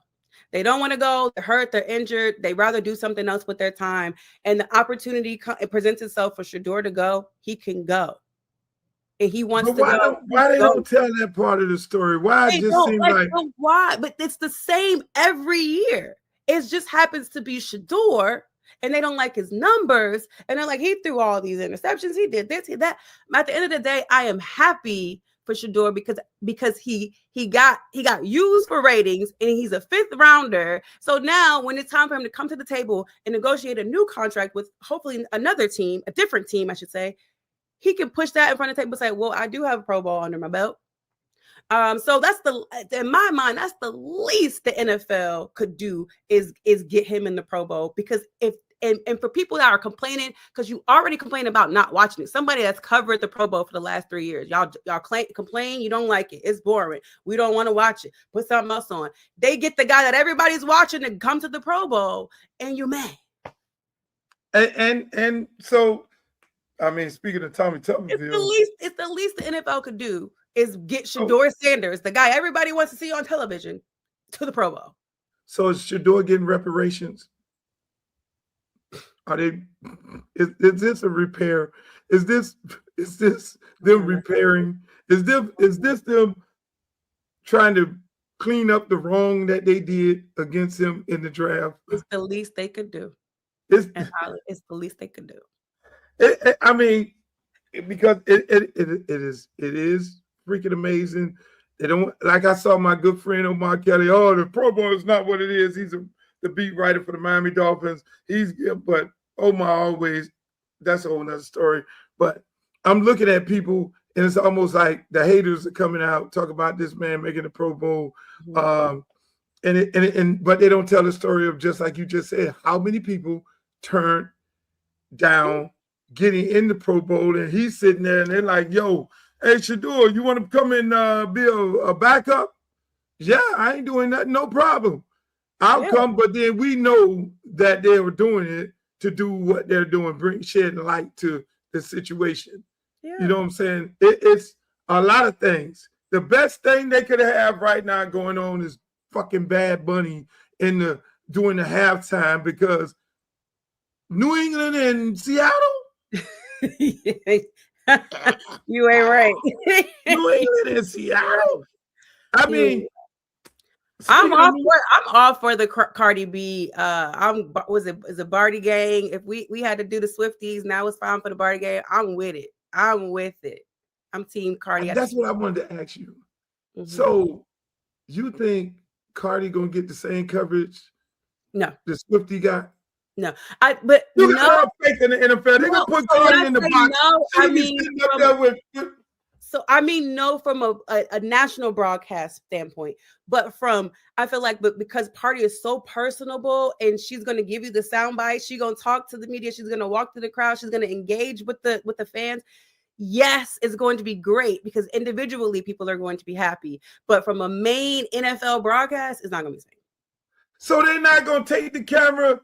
And when every time she does something we show Cardi and all her girlfriends giving high five like Taylor Swift. Now, mind you, I like Taylor Swift. Just so y'all know, don't hate nothing. This ain't no Taylor Swift. Taylor Swift is down like a motherfucker. Huh? So it's not gonna be the same. They're not gonna do Cardi. They're not gonna put the camera on Cardi up there with her girlfriends. Cardi not gonna bite like what they had the Ice Spice, Taylor had Ice Spice. Was it Ice Spice? I get mixed up with these girls. Everybody short with little big asses, and they all turn around. I don't get to see their face. I just see their ass. I just see their ass all the time, doing what I taught them, what I taught their mamas how to do 100 years ago, and the mammies passed it down to the children, and the children rapping a song. So I don't get to see their face enough. I just see little red girl turn around with ass. So they're not gonna show Cardi up in the. No, Cardi is my friend. I mean, not as much. It'll be like once or twice, but not as much. Not as much. Well, so Cardi crew is what? Is that the Barty Gang? Yeah, Barty Gang. The Barty Gang. The Barty Gang. Oh my God. Hey man, I love Cardi. That's my girl. When they gave me the only award I received, when they gave me a Lifetime Achievement Award, BET Hip Hop, Cardi was in the front row, and I saw Cardi. She was coming up, and I praised Cardi. I said, Cardi, don't let these motherfuckers tell you nothing about who you are and all that, because she had them been going through like, oh, who she is and all that. But that's crazy. What happened to you, D? Where's D Love Sport? D is out of there, ladies and gentlemen. We gotta let her get back in there. But no, that's gonna be very interesting to see Cardi up in there. You just can't be leaving the set like that. It's almost 1,000 people, and they want to see you little smiling face. They want to see you. No, but I see how you keeping me out of trouble. We're talking about other things like Cardi. I know, that's why I'm here. I'm here to talk about, like, again, Pro Bowl, Super Bowl. It's going to be crazy. Marshawn Lynch is going to have the San Francisco Bay Area on fire. The Seattle Seahawks are in there. Marshawn is going to go insane. I already know. But see, Seattle does. Who you got in the Super Bowl? It's hard. I want to go for the Patriots because I want to see all the things that Cardi does, and I want that for the timeline. I want that for her. I really want that. But I really do enjoy the Seattle Seahawks defense. But I'm gonna stick with the Patriots. I'm stick with the Patriots. Yeah, and that's so hard, right? And Diggs is a Terp. He a Maryland Terp. He from Maryland. Really? So I gotta go with Diggs. I gotta go. I'm going with. I think. Just think about it. We all grew up. You're a youngster. We all grew up hating Boston. Period. We just thought Boston was the most racist city in the world. So we hated the Patriots. We hated them winning and all this. I remember I'm sitting in the having brunch, looking at the game, and I'm cheering like interception, yes. And the people in there were like, "What the fuck? You cheering for them? They're the enemy." And the black people and the white people like dog fans and shit. And I'm like, yeah. It was like, well, why are you cheering for them? And I was like, I have a player. One of my players played for them. You know, I'm like, one of my players, Carlton Davis, the cornerback, he played for me. I coached him in high school, so I want him to go to the Super Bowl, just like Tutu Atwell for the Rams. I wanted to see him go to the Super Bowl, and that would have been such a great thing. They didn't make it, you know. But the Patriots have been, and Boston has been arguably one of the most hated programs and hated city when it comes to black versus white, which we don't want to make it out of that. But Kraft has did a good job of bridging that whole thing, because you got to remember when Brady was there his first time, he had a damn Donald Trump hat in his locker. Remember that? I feel like I do remember that. Oh, it's at the top. Okay, it's at the top. It was at the top. I remember that. People were like, yeah, you know, they kind of, you know, and the coach. So people were like, okay, well, that's acceptable for them because they are Boston. You know what I'm saying? And they have a problem with us. But Kraft has did a good job of changing the narrative, even with supporting Meek Mills, because he's always been there in support of Meek Mills, even in his trying times. How that happened, where they came with this bond, because we know Meek is from Philly, but Kraft, like, you know, I don't know the story behind it, but Kraft. I feel like Jay-Z had a lot to do with that. I feel like Jay-Z had a lot to do with that. Yeah, so that's some boy, that would be some smart shit for Jay-Z. I got a franchise that's suffering from racial identity, have a racial identity problem. So I'm gonna take the owner, and the owner, you gonna go hanging out with them. I don't understand how intelligent Jay-Z is. No, that motherfucker's smart. No, he's smart. That's my guy. Shouts out the whole. Oh, I love my brother. Jay-Z is very smart. Y'all need to talk. Yeah, and he's very calculated. So that's a great point. That would be a hell of a way to take the bad light off of a franchise and say, man, I need you to go over here, go to the court, holler at the judge, you know, sit in there, Meek Mills, big time artist at the time, at the peak, and you showing that, hey, it's all love. And then now it's more because you got this is like a Hollywood movie script. Yeah, and he's with what's the guy from Fanatics? I'm so sorry. I'm drawing a blank. The guy that owns Fanatics, runs Fanatics. I can't think of his name. I feel terrible, but yeah. You went and also have a relationship. So he has these these top people in the sports industry, and he has their attention. And who's one of those people in the sports industry that's making calls behind the scenes? Jay-Z. Yeah, listen. If it happened like that, that's a great thing. So Super Bowl. Yeah. New England quarterback did not have a great game. It's gonna be a great week. It's Super Bowl. It's a hell of a story with the young quarterback.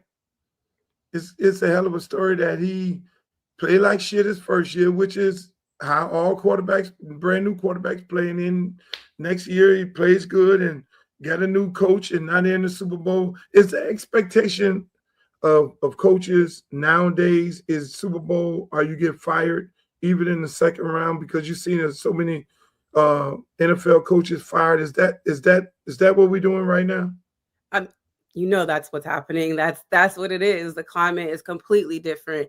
But now you have two coaches, Vrabel in his first year with the team, and Mike McDonald in his second year with the team. And so those alone is just going to make the hill even harder to climb for coaches. They're like, well, Vrabel did it in his first year. Why can't you do it? McDonald did it in his second year. Why can't you do it? So yeah, they are doing it, and it's going to make it tough for these guys that are getting new jobs. You're gonna have to push an organization forward fast. Championship or bust. Yeah, that's what it seems like. Playoff win or bust. And then if you have playoff wins or multiple trips to the playoffs, or you ain't got the wins, like you can't. You gotta show progress. Not necessarily perfection, but you have to show immediate progress. Let me ask you this, right? You didn't see that many in this cycle. There was no Black coaches get hired. I was having this conversation with a friend of mine, which I went hard and say when Ryan Clark said, look, man, this is going to make it difficult for Black coaches, what the Michigan coach did. You see that making it difficult for Black coaches to get hired now? Do you think that's part of it? Somebody made that argument with me. Oh, see what happened? Look what's going on. This guy, Sharon, whatever the hell his name is, did that, and now they're not even hiring Black coaches because they looking at these Black coaches. You think that's affecting Black coaches? I personally don't. And then I also, want to argue who were the qualified outside of Brian Flores, right? Who were the qualified ones for the roles? There were some other guys of color that got interviewed. I think the Ravens interviewed a couple of men of color, and I can't remember where the guy was from. But there's some coaches of color that got interviewed. But who's worthy outside of Flores? Who is worthy? I mean, let's face it. I would have. I'm not saying that there's not, but I'm just asking the question, like, who is among of the qualified of color for the head coaching positions? Loxley. Okay. I don't have Dion. But okay. Dion. Anybody? Dion. Okay. And will their programs allow them to be interviewed? That would have came out. I think I think I always looked at Loxley is down the lines of Tomlin, a leader of men. Has interviewed in the recent years for a head coaching position. I just can't remember where. I could have seen Loxley out of most of these guys. I could have seen him being an NFL coach, and I would have wished they would have tried to get him. I could have seen him because he's so fucking real. You know what I'm saying? And them dudes. One thing about these dudes in the league, if they see any kind of sign of weakness in you as a head coach, and that's what the league is about. That's why those guys can be successful. You know what I'm saying? That's why Dabo could be successful. That's why Detroit coach could be successful at a franchise that never had any success. You know, either you're gonna be that or you're gonna be finesse, like the coach at the Rams. You gotta be, you gotta come with something. You just can't be coming with nothing. So I don't know about this cycle of coaches. But you know, the jury is out. You know, that's where We'll we're see, at. yeah, because I think the guy franchise ain't never won shit anyway. So has 1 year. The guy up in the Jets, he has 1 year. I don't yeah, think they're gonna clip him after this year if he don't get it done. So Tampa Bay, he on his last year too, probably most likely. Now I'm getting ready to go into this politics. You sure you want to sit there and get in trouble? Nope. I Why ain't you looking like that? I'm not. I'm protecting one. I think you can handle this one. And if you can't handle this, you just say, no, Luke, I'm leaving. Fuck that. Why? Go ahead. What's that helmet behind you? You got a helmet behind you? Just a little Super Bowl. Helmet. You ready? When does your other league start? The UFL, the 27th of March. We're about to start shooting. I do a show weekly with the head coach of the DC Defenders. We're gonna have a show this Wednesday. We're gonna be live. Is DC is the Redskins getting a new stadium? Yes, they are. Yep, they're actually moving back. They're moving out of Maryland back to DC. So it'll be a few years for that stadium. Okay. So they'll continue playing. Yeah, but they'll be out of Maryland until it's ready. But that'll be dope because I'm sure they're going to try to get they're actually doing the draft, I think, next year in DC. But they're going to try to ploy for something. It's cold here in DC, but I'm sure they'll definitely still try to get a Super Bowl anyway. I know it's so hot here. I mean, it's so. Hey, I got another sports question for you. You see Mark Cuban offering Mendoza $39 million. Oh, to stay in Indiana, right? To stay in Indiana, right? Mm-hmm. One part of me when I talk to you about these motherfuckers was making all this money before they start paying these kids. Fuck that. The other part of it becomes because these billionaires like Mark Cuban and other billionaires can't buy NFL team because the NFL will not allow them to get in the good old boys club. Mm-hmm. Because I'm a futuristic guy, I'm always looking down, and that's what gets me in trouble. That's why people be upset with me because I be talking about, oh, I see this shit coming. And then they be like, no, Luke, it ain't coming. You just trying to hate on somebody. You know what I'm saying? Oh, no. Yeah. And then when it comes, be like, oh, shit, Luke did say that. But then I done got in trouble. So do you see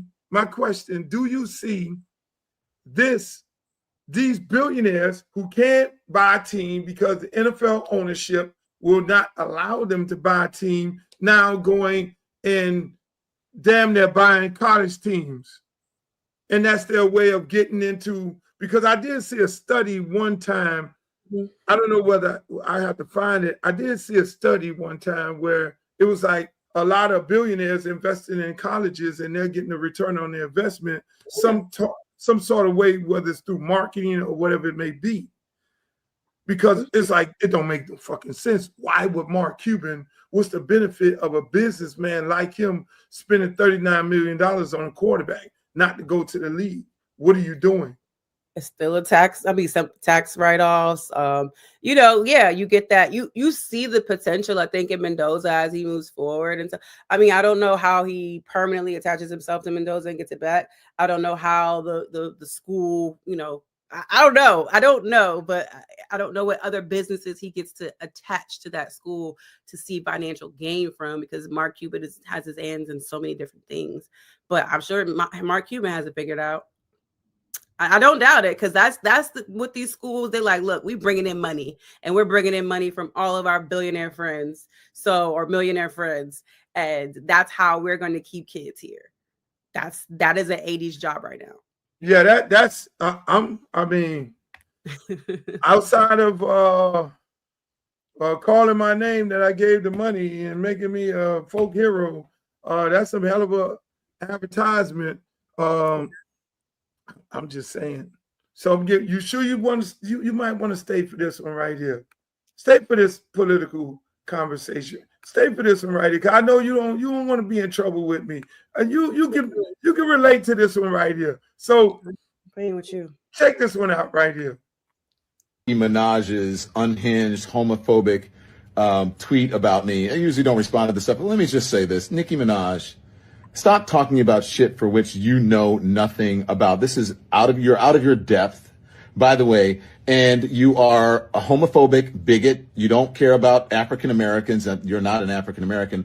From what I know, you are reportedly an undocumented citizen, so you should be deported under Donald Trump's rules.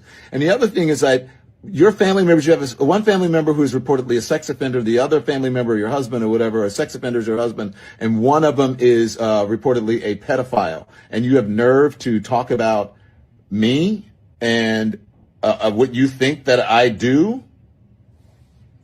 Nicki Minaj, get a life. Stop being a pick-me. You should have put a pick-me doll on that damn tweet instead of a Chucky doll, because you are nothing but a pick-me. And I choose not to pick you. And so should black people, and so should gay people. Shouldn't buy your music. Clock that. Let me put my Don Lemon glasses on. I don't have, I gotta fight with all types of trolls. I'm not trying to fight with no Nicki Minaj. I gotta put my Don Lemon glasses on. I mean, you heard Don Lemon just, and I gotta put my glasses on. Yeah. Hey, you stay clean out of trouble. You like. I like people like I can't be nice anymore like that. I feel like the nice me is gone. So people, they coming at me left and right about everything. Especially now they ain't got Tomlin to talk about. They trying everything. they trying to figure everything. I'm going to war over Shador going to the Pro Bowl. So now I ain't trying to deal with the Barbs. I ain't trying to argue with them. Like, girl, you saw Kanye West put out a note, maybe I saw that. He said he was suffering from bipolar disorder. And he want to apologize. I'm happy he apologized. I'm happy. We all know. Listen. I'm glad you brought that up. Mm-hmm. We all know Kanye West was suffering from something. We know that. You know what I'm saying? We know he was tripping. People apologize all the time, and we know some of these people apologizing for shit, and the apology is not sincere. We know something was wrong with Kanye West. We know he was unfucking hinged. I mean, he had video to show that something ain't right. Mm-hmm. This brother is off the rack. So I know Kanye West. I did a record with Kanye West. I vibed with Kanye West when he was saying, so I kind of know the dude, like, what the fuck happened? You had some bath salt or some shit? What you had some bad drugs or something? But for him to explain that right now, that's what he was suffering from. And he apologized to everybody, Jewish people. My question to you think people are going to accept this apology? A bit. I think the public in general, people that may not have like direct relationships with Kanye are like maybe open to it. But as far as the friends and the family who he has caused harm to, I mean, they may have heard these things before, you know what I mean? So it may take some time for them to deal with it. But just because he apologized doesn't mean, like, I think people don't have a true understanding what it is. Like, you can't necessarily control it. Medications don't always make it. It doesn't go away, So when you have like those manic moments or episodes, it's different for every person. And they could last. And even though you said sorry yesterday, you talking crazy the next day. And it's like, how can I be so forgiving? Like you have to teach yourselves how to deal with that. So I think the people that he's truly hurt in person, and that have truly loved on him may have a harder time just accepting it. But I think for the mass public, they're cool with it. They can be accepting of it. They will be accepting. Yeah, I know how cruel the industry can be, mm-hmm. right? And I know this industry will use you up, spit you out, throw you out the door, mm-hmm. right? Know it. And there are certain people that'll do that, And I think what happened with Kanye West is these people wanted to go a different direction. And when he went to the door that he normally goes in, which is the good old boy club, the door was locked. His key didn't work. And when his key didn't work, because he saw other people pushed out that door in this business and their key don't lock, but he's in on the other side, him then saying, going fucking bananas. How dare y'all throw me out the door? And then he started calling names of people who were in the room because he was in that room. Mm-hmm. He was in that room. He started calling names of people, going in on certain people, going in on certain artists, calling those guys' name and then making it a Jewish thing. You know, you're describing what's happening with Nicki Minaj. Correct. And that's what happens in this business. So when they say we're gonna move on from you to Cardi B, or we're gonna move on from you to They Not Like Us, it's like no, you know what I'm saying? Because they moved on from somebody else to get to you, and they put you on that pedestal. And a lot of people, it's hard for them to accept that these people are saying, no, go from A-list to B-list or C-list, because they don't ever think that they should be out of the room of A-list. Jay-Z stays in the A-list room because Jay-Z is very calculated, and Jay-Z went beyond just being an artist. When you're just an artist in this business, what ends up happening, you're replaceable. We got to move on and find a younger version who's the new motherfucker. Is it A$AP Rocky? Is it Rihanna? It's always a new one. But, you know, and then there's some, because you thinking you on the level of Jay and Beyonce, and you're going to be here with them or Taylor Swift all the time. And then now when they say, no, you're not them. Can't sit with us. They move on. Exactly. Now you got to go in the second row. You can't understand that. Tables back there. Yeah. And then kick you out the house. And them people go get another person and put in the house. I ain't going to get you in trouble. I ain't going to call no name. They go get somebody else and bring in the house to stay relevant, because it's all about being relevant. And that's, unfortunately, people, that's how this business is. It's very trifling. It's trifling. I mean, when you look at Tom Brady on TV, Tom Brady had to replace somebody. There was somebody else that sat in that seat to be the color commentator for Tom Brady, and Tom Brady eventually get replaced also. And so when you go bananas, when it's time for these folks to move on, and then you be like all upset that the same person is pushing the button. I mean, same thing happened with Puff Daddy. Yep. You know, same thing happened. So everybody at some point, you know, you got to be able to humble yourself and be like, okay, I see how this shit going.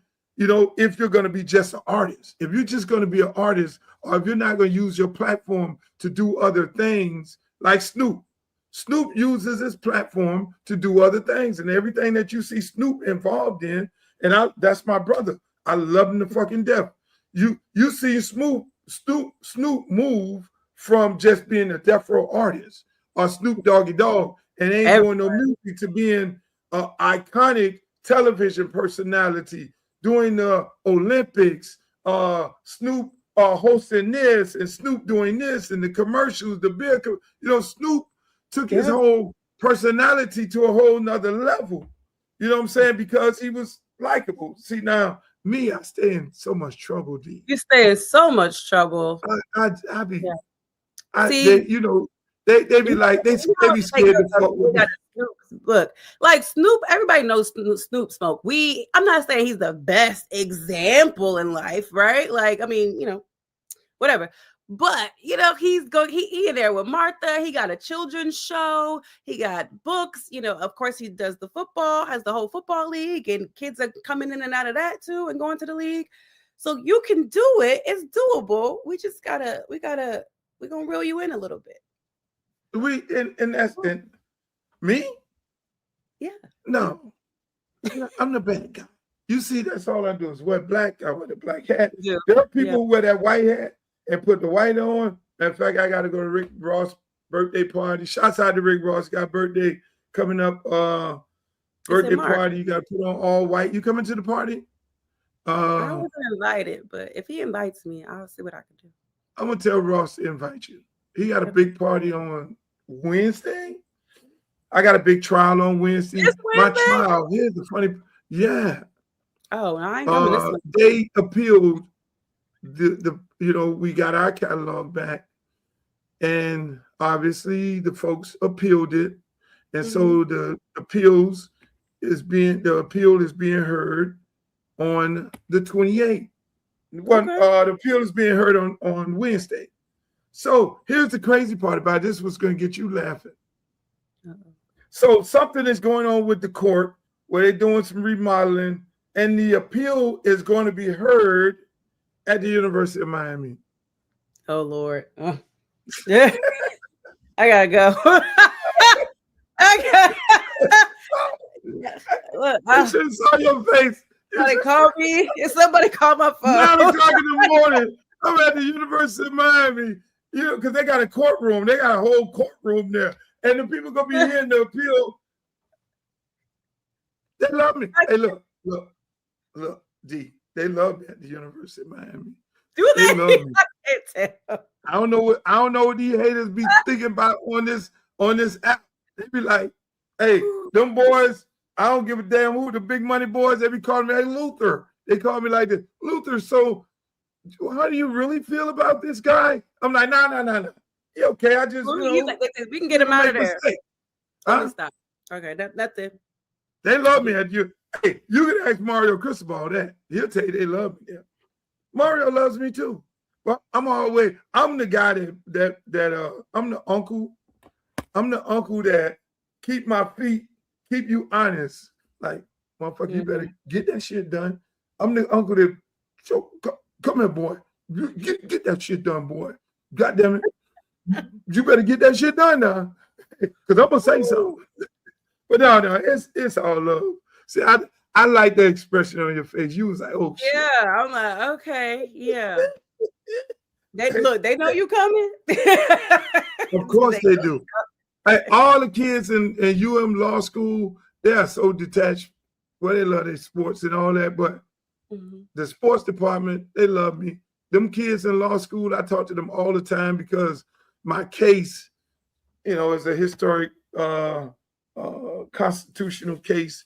And every now and then I go down there, talk to them about the music industry, and sometimes I go talk about the case. So it is so ironic that they're getting to hear my case over there at the University of Miami, a place that they love me so much. Yeah, lots of love. I am so loved there. But that's gonna be interesting. So I got some more politics I'm getting ready to get into. I think you don't want to be a part of this because I know you'll get in trouble. Yeah, I should take the high road. I should. You gonna take the high road? You sure you don't want to hear this? I'm not sure. I feel like the Grinch. I'm not sure. That our friend, well, I don't know if I call him a friend. Stephen A. Smith is talking shit again. I don't know if you would categorize this as a third rail or a pitfall, as you describe, but in your book, you talk about how when you were first starting with, quite frankly, you were concerned that the Black community might see you as a sellout, as an Uncle Tom. And as you know, some of those criticisms have come about lately. And I want to just play a quick clip to get your reaction. Sure. To use your platform in order to not only come for me, but consistently kind of have a track record of coming for Black women, I was just very disappointed in him. They're paying you not for your numbers, my friend. They're paying you because you are willing to say the nasty things about Black people that they want to say. Your reaction? They should be ashamed of themselves. Where's your evidence? Well, Crockett, you have apologized. Well, let me tell you what I apologized for. Trump followed up what I said by calling her low IQ and stuff like that. which I found appalling. She's a highly educated woman. She's licensed to practice law in the state of Texas, Arkansas, and federally. She's a United States representative. She's an influential, intelligent, decent, good black woman who cares a lot about black people in this country. So I apologized for assisting in any way this notion that it's okay to say that about her, because I didn't want any parts of that. But I did feel that the situation was overblown.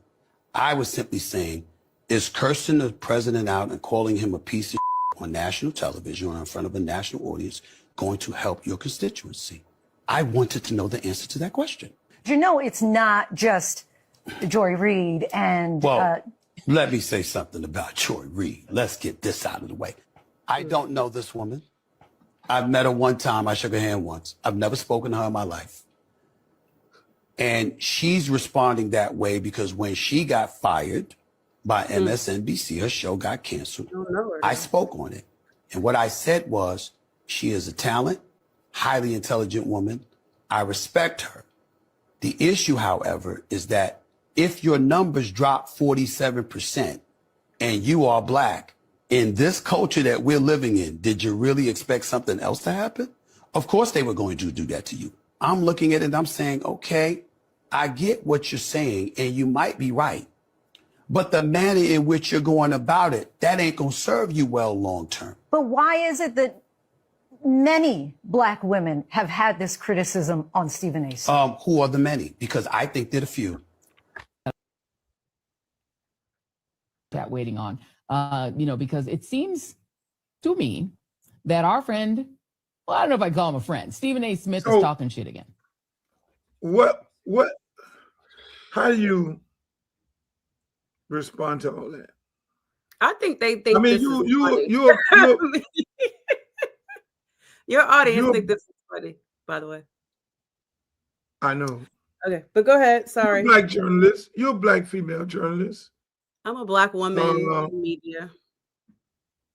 Yeah, and this man is fighting Jamel Hill one week, Kerry Champion another week, Joy Reid another week. A guy of his stature, do you think he should be doing a big CBS, ABC conversation about these women? You think that's healthy? Should he be doing it about, like, meaning this whole thing? I mean, should that was the question. Handle it a totally different way? Should he handle it differently? I think so. He, of course, he probably can't have 100% control of the questions that they ask him, but I feel like, yes, he can handle it better. Like, there's a lot of things Stephen A. Smith can handle better, but is he going to do that? Like, no. Sometimes he is and sometimes he isn't. And the times we're going to talk about him are for all the times he doesn't handle things the way that we think he should. And so I do think there's a better way to handle it. And when you say many, I don't know, I just feel like that's also the sports people. Like, we are so quick to snap back and give you a fact and, like, turn the words around for you to make you look silly. And it's disheartening when you see him do it to black women.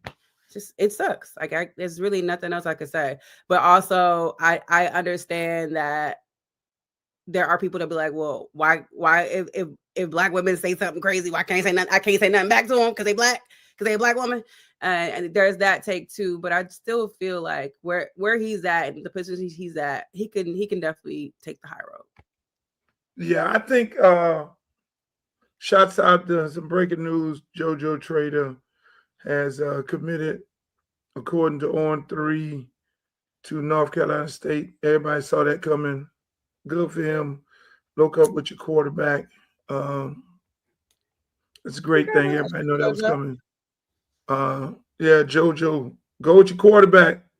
Like Ray went with his quarterback, Emory, over to East Carolina. That's a good thing. But going back to this here, I think when you're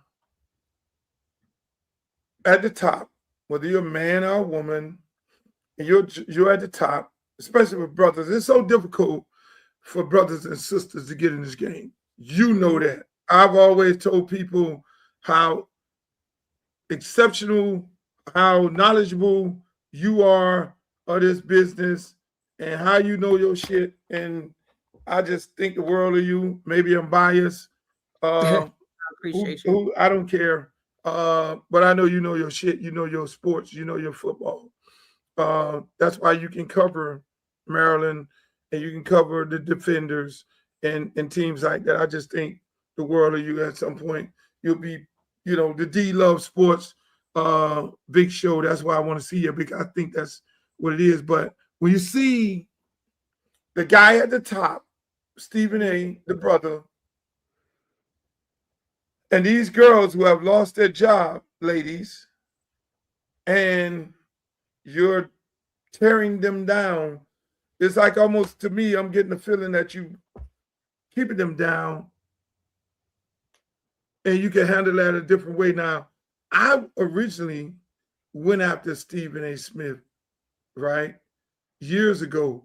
The person that called me and told me to chill out was Jamel Hill.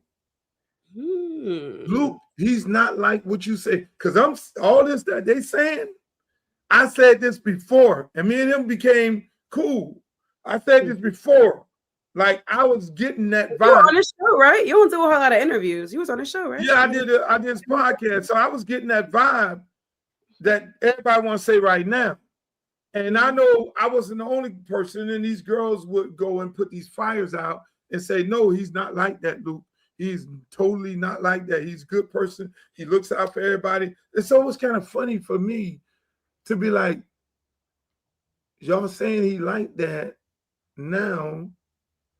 And when I said it, but I just, the voice of reason, the old head in the room, I hope that they all some point sit down, have a conversation, and work it out privately, you know, and don't be getting on this shit, talking this shit about each other, because all those women are very, very good at what they do.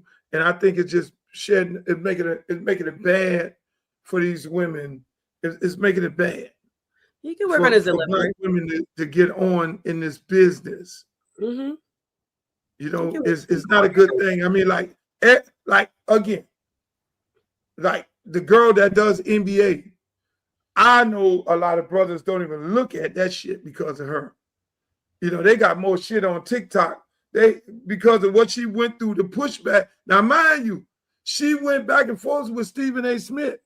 Mm-hmm. Remember when it was like they were talking about the Boston Celtic thing, and she came in, hijacked the show. Monica McNutt is her name. No, not Monica. Not Monica? No, Monica. We love Monica. The host of the NBA show. The girl who married the white guy. Oh, Malika Andrews. I set you up for that one. I thought you were talking about, because you know him and Monica had yeah, Malika. That was the Malika. And she got into it with Perkins. It was like Malika. She got into it with Perkins, got into it with Stephen A. Smith, and a lot of black men don't, and then on top of it, you know, a lot of black men don't really fuck with her like that. You know what I'm saying? They look at her like the op. But that's a whole nother thing. You know, I'm getting ready to go deep into it. You sure you want to? I've been trying to take the high road for a long time now. Y'all. Yeah, it's going to get ratchet right now. Yeah, you might need to. Hey, ladies and gentlemen, y'all make sure y'all follow D Love Sports. This last take, she's not going to be able to hang out here with us because D has a day job. I can't take the heat that Luke be taking. I'm out. Exactly. Hey, y'all follow D Love Sports. She does the Sports and Coffee back on Twitter in the morning, and follow her on Instagram, D Love Sports, Instagram, Twitter, TikTok, YouTube. Like, share, subscribe, all her good shit. And D, unfortunately, is in DC, freezing her ass off while I'm hot like a motherfucker. Lots of snow, y'all. I appreciate you. So when y'all It's like y'all like Eskimos. Do y'all have somebody to cuddle up with? Do it? Yeah. If that's what you want to do, you can arrange that. It can be arranged. Everything can be arranged. Thank you. I recommend it. I know. Is it like a big thing where you got to go get a big man? The women have to go get a big man, or is it the same as the girl? Like fellas, we'll say we got to go get a big girl when it's 5 degrees outside. They'll hold on to something. Skinny girls can't get it now. I get the one that can move the snow and can get the groceries. That's what I go for. On that note, we're gonna keep D pure and thank you. Make sure y'all follow D Love Sports. I love you, sister.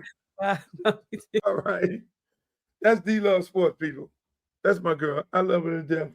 D is a world traveler, knows sports like a motherfucker. Anything you need to know about sports, go to her page, follow her. Like, share, subscribe, all of her stuff. She's the best in the business. I done went over like a motherfucker, but I cannot leave without this.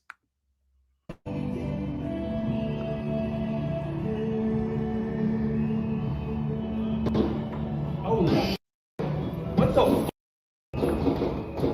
They killed him? Did they kill him?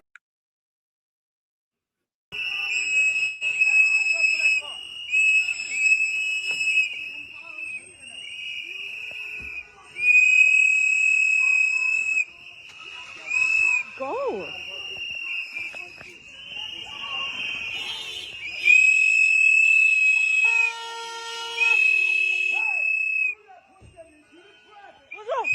What the fuck is wrong with you?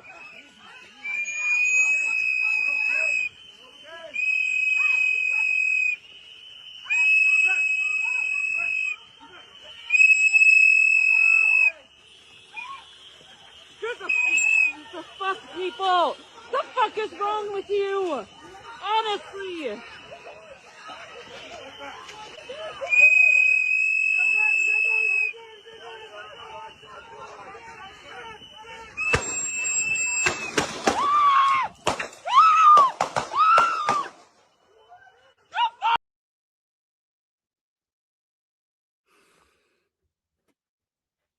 I know y'all have seen this footage a million times online because y'all couldn't believe it, just like I can't believe it.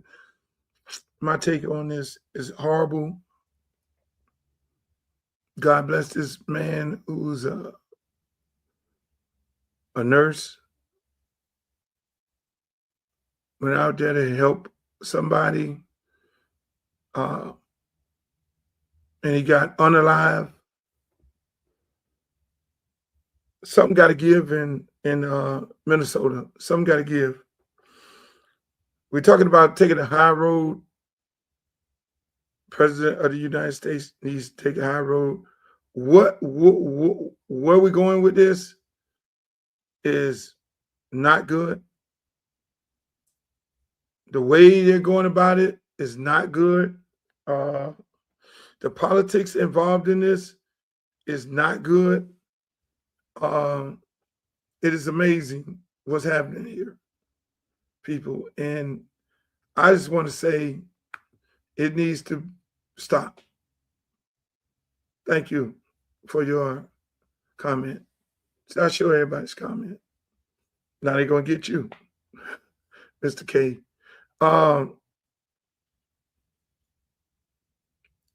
We gotta do better. I mean, Minnesota has been ground zero for some of the most reckless things, whether it's killing George Floyd or now killing protesters. In this country, you have the right to protest. To go out and protest, and let's face it, they want to unalive this man and say he had a gun. But these are the same people who cape for the Second Amendment, that you have the right to bear arms, which is the constitutional right. So this man bear arms and they didn't beat him up, throw him on the ground. And the one officer, if you look at some other videos, he took the gun. Maybe he said gun, and then they just start shooting because he had the gun. Because after it, then you heard like, who got the gun? Where the gun? Where's the gun? Everybody starts saying where the gun. The guy had the gun. I don't know what the situation is, but it needs to be. It's 2 people dead in less than a month.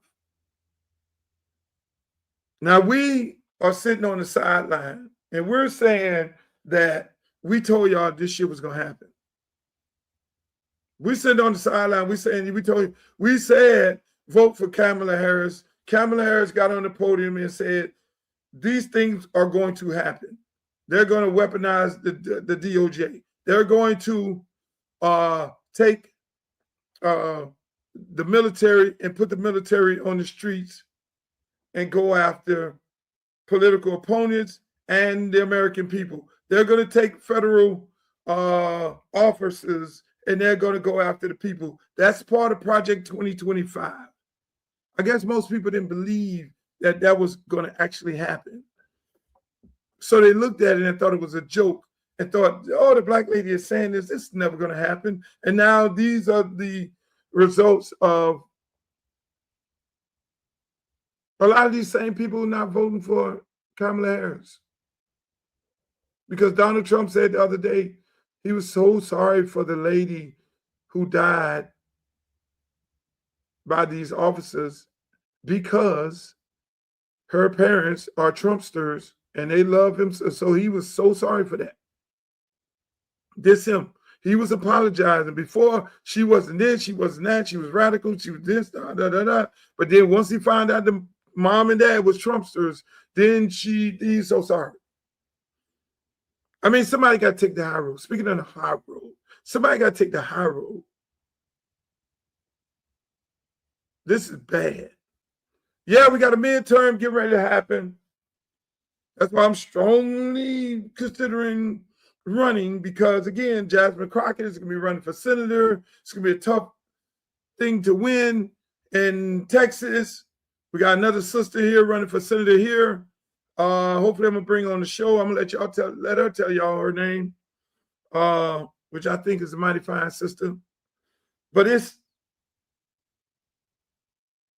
we're somewhere on the level of Gestapos.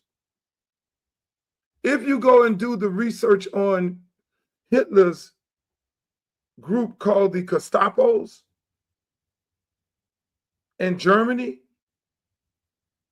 it's no difference. There's no difference. There's no difference. So history is repeating itself. We say that we're in a country where the white nationalists are running it.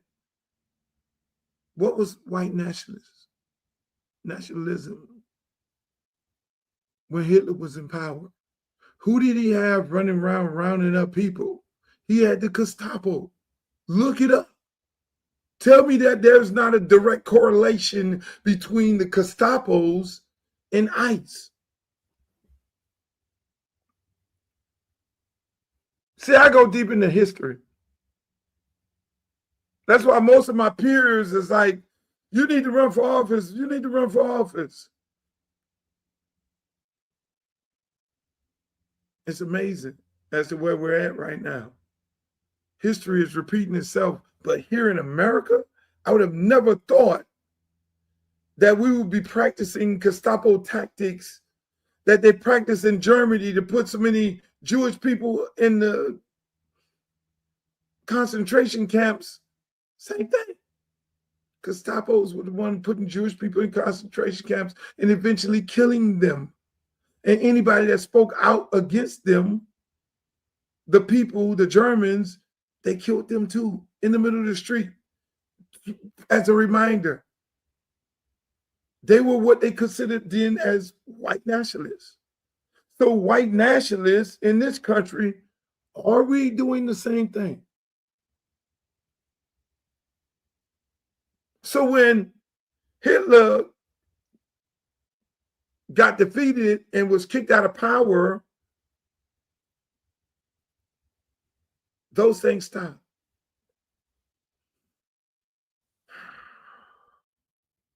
We're in some dark times, people. I'm glad Charles Barkley spoke out against it. It has to stop, unfortunately.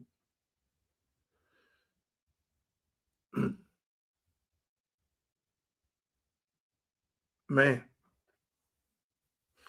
That's my show, ladies and gentlemen. I went over about an hour and 30 minutes. Hopefully I get back to the regular schedule program, doing 45 minutes on here. I want to thank you all for joining me today. This was a very difficult day for me.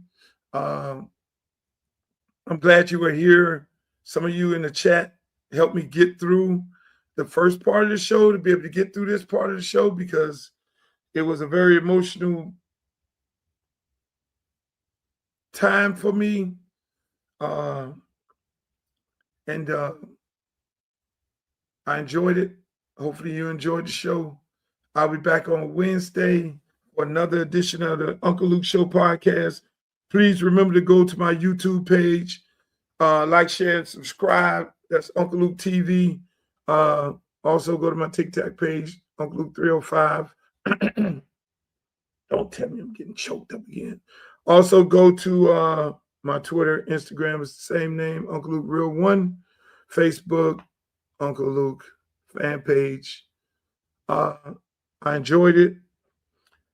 In the words of Walter Cronkite, may the good news be yours. Peace. I love you all. Stay safe. See you on Wednesday.